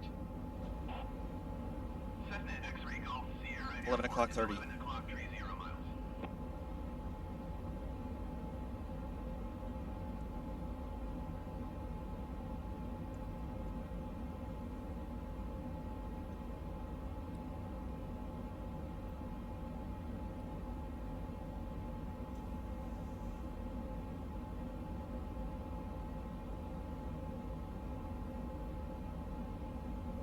Key West Tower Cessna Alpha Sierra X-Ray Golf Sierra is unfamiliar with the area. Request directions to the airport. Cessna X-Ray Golf Sierra Airport is 11 o'clock Okay. 26 miles. Whatever.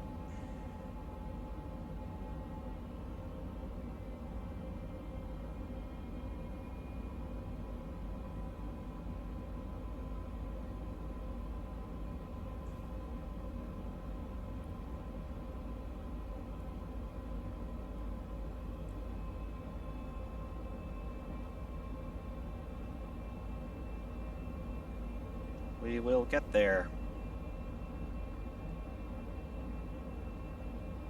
15,000 feet, continuing to descend.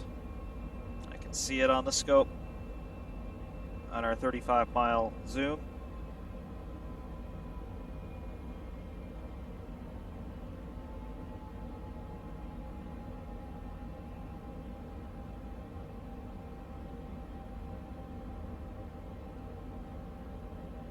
Looking out the window finds us nothing for the most part. I'm starting to see some runways down there. 21 nautical miles out. We're going to be just completely on instruments here. We might even be landing this thing looking out the scope.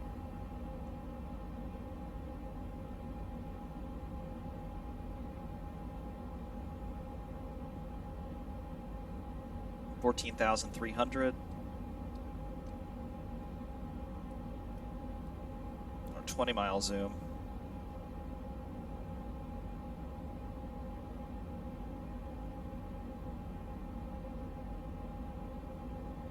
Can see some lights out there. That could be the field. I'm not totally sure. It could be. Runways are facing in the right directions. Not the one with the crossing runways, but the one just coming into our Lindbergh reference here. That might be it. I'm not sure. Let's ask the tower. Should be around our 9, 10 o'clock. Sierra X-ray Golf Sierra is unfamiliar with the area. Request directions to the airport. Cessna X-ray Golf Sierra Airport is 10 o'clock, 11 miles. That might be it. Just remember, we're still pretty high. We're at 12,500. That could be it.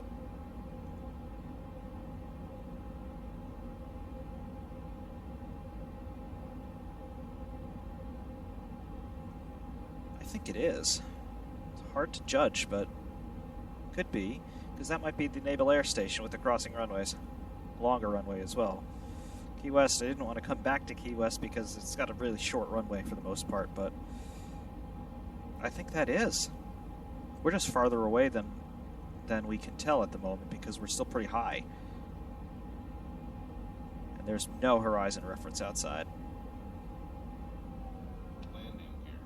138 gallons of fuel left.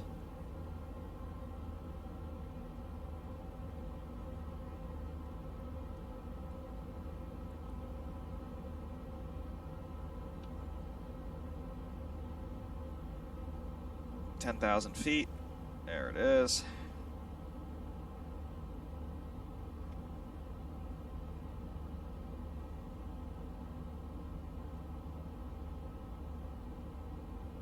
There it is on our 20-mile reference.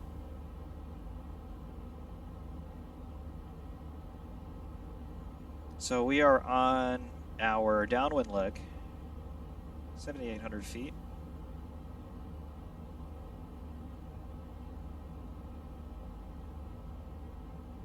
That must be it. I can think of no alternative. Right there.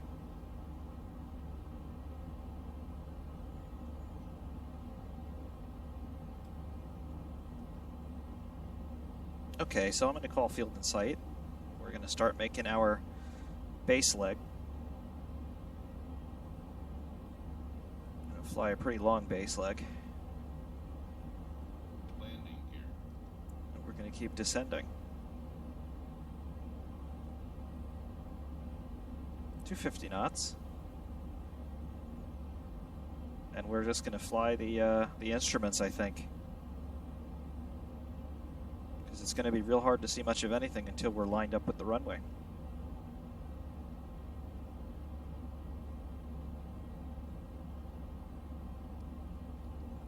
We're at 5,900.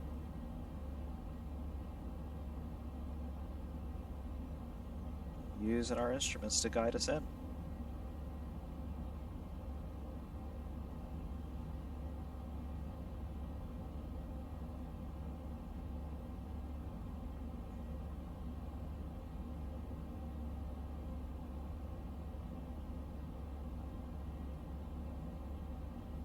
Now we can kind of use our course there because I had set up a route to go between Key West and then the Naval Air Station. thankfully, the two runways are basically lined up with each other. So if we cross that center line, we can kind of use this as a rudimentary sort of ad hoc ILS feather. Clear to land runway 27. Wind 111 at tree 1. Clear to land runway 27 Cessna X-ray Golf Sierra. Bring our flaps out to step 1.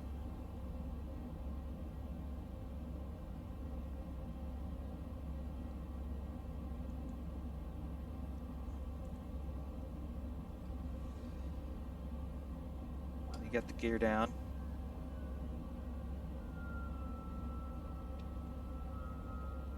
There's the Naval Air Station. So I'm going to start our turn to final. Gear down and locked confirmed. Flaps the rest of the way out. Go. We crossed our route. Speed brakes are retracted. They're 1,700 feet. There's the runway. Okay. Turned a little soon, that's okay.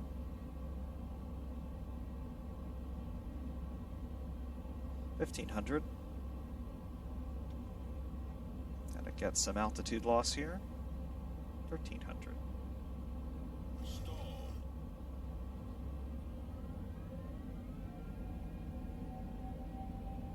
Going on our lineup. Okay. 1,000. We're a bit high. Bit high. Don't sink. Don't sink. Don't sink. 500. Don't sink. Don't Yeah, we're way high. Don't sink. Don't sink. Don't sink. Stall. Stall. We gotta go around. Don't sink. We were way high. Don't sink. Don't sink. Don't sink. Gear up. Don't sink. Don't sink. Don't sink. Don't sink. Don't sink. Don't sink. We know where the runway is now, though. Don't sink. Don't sink. Don't sink. Fuel, we got plenty of fuel. Don't sink. Don't sink.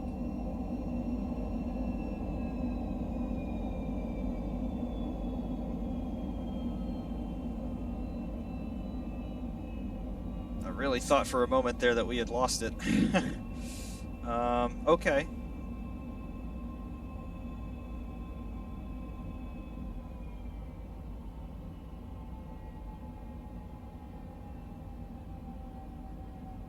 See, I didn't want to land here because of the short runway, but we can make it work.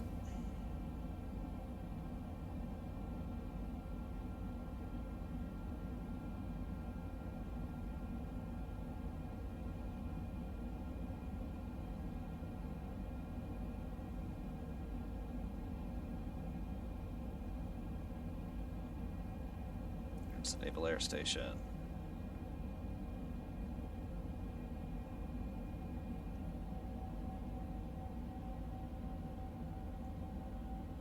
There's the runway at Key West. Okay, so we need to fly out a bit longer.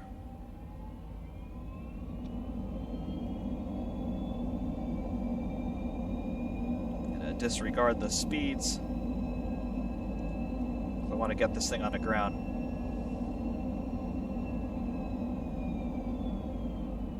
Landing gear.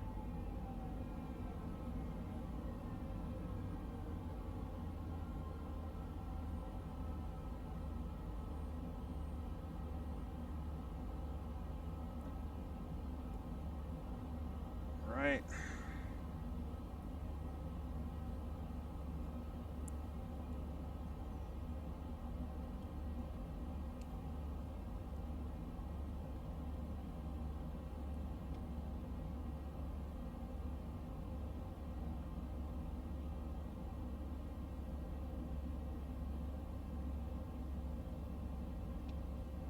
Okay. To get our flaps out and start to make our turn. Just gonna fly it on the instruments here.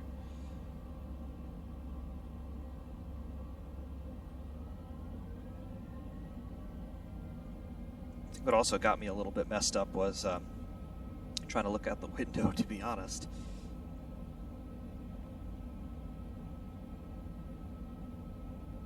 $1,800 feet.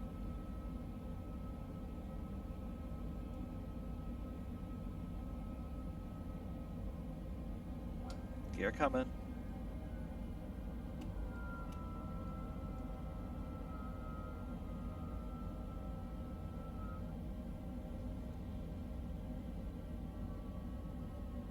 Gear is down. I have the runway in sight out the window. This approach looks a bit better.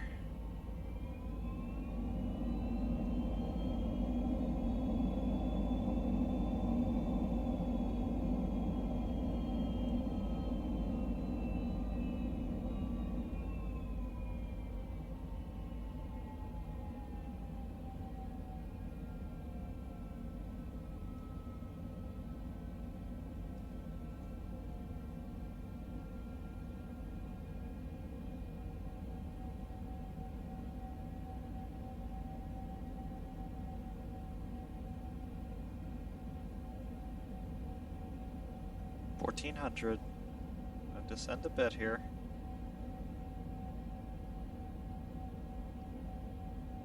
It's 1,200. Got winds here, big time.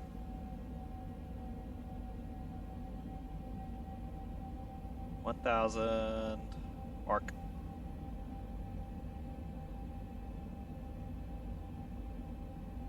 Radar altimeter is showing 750. 800. Altimeter reset. Okay. 2986 is our ambient pressure. This approach looks better. 500. 105 gallons of fuel. 350. 126.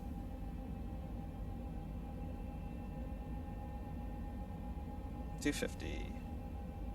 123.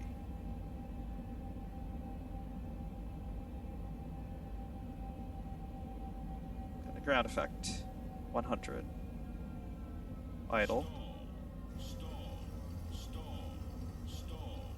Flare, spoilers. Get it down. Got a lot of float. Thrust reversers. Brakes.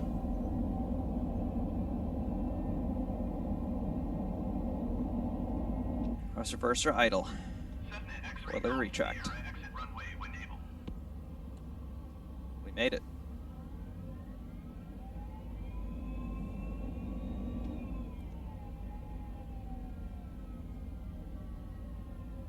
Not the best landing I've ever done, but we got it back. 2 hours, 1 minute.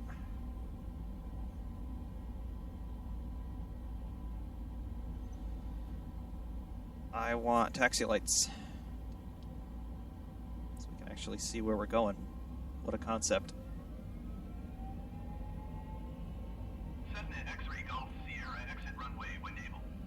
I'm trying to do that. Thank you very much. Can't believe this is an international airport. This seems sketchy. Yeah.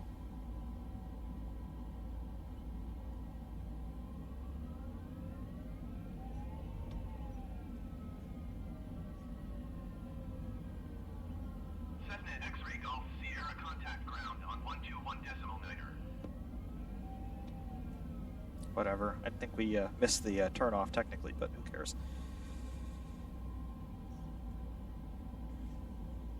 121.9er Cessna X-ray Golf Sierra.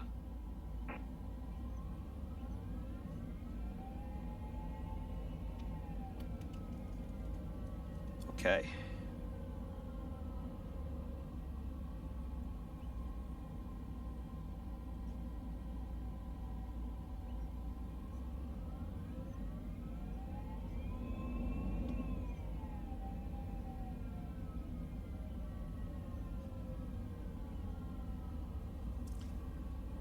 Okay, we'll bring the plane to a stop. Parking brake is set. Our flaps are up.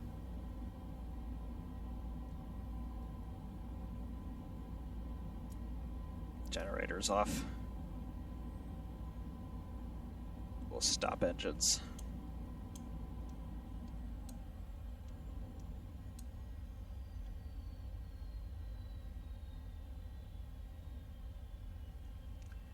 We get back with 97 gallons of fuel left.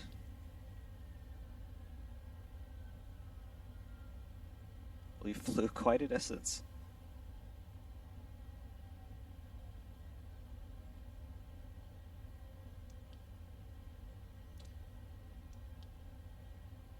Standby battery is on and off. There it is, ladies and gentlemen.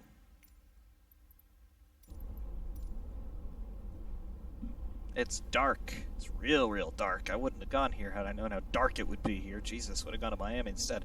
But, yeah, there it is. Can barely see a thing, but 2 hours, 4 minutes. We flew to a hurricane. Saw the eye. Didn't expect that. But we got there, and it's really cool. We had thunderstorms here when we left. They're all gone now, just replaced by the twinkling stars. But that is Hurricane Delta, currently churning over the Gulf. And that's what it looks like in flight simulators. The first time I've flown in any sort of real-world major weather system in a video game. And it worked. You could even make some legitimate meteorological observations looking at it. It's really ridiculous what they're able to do with this sim. But that is what we have for this 2-hour extravaganza. Hopefully this was enjoyable for you. Ferrari Man 601 saying thank you very much for watching, and of course, we will see you soon.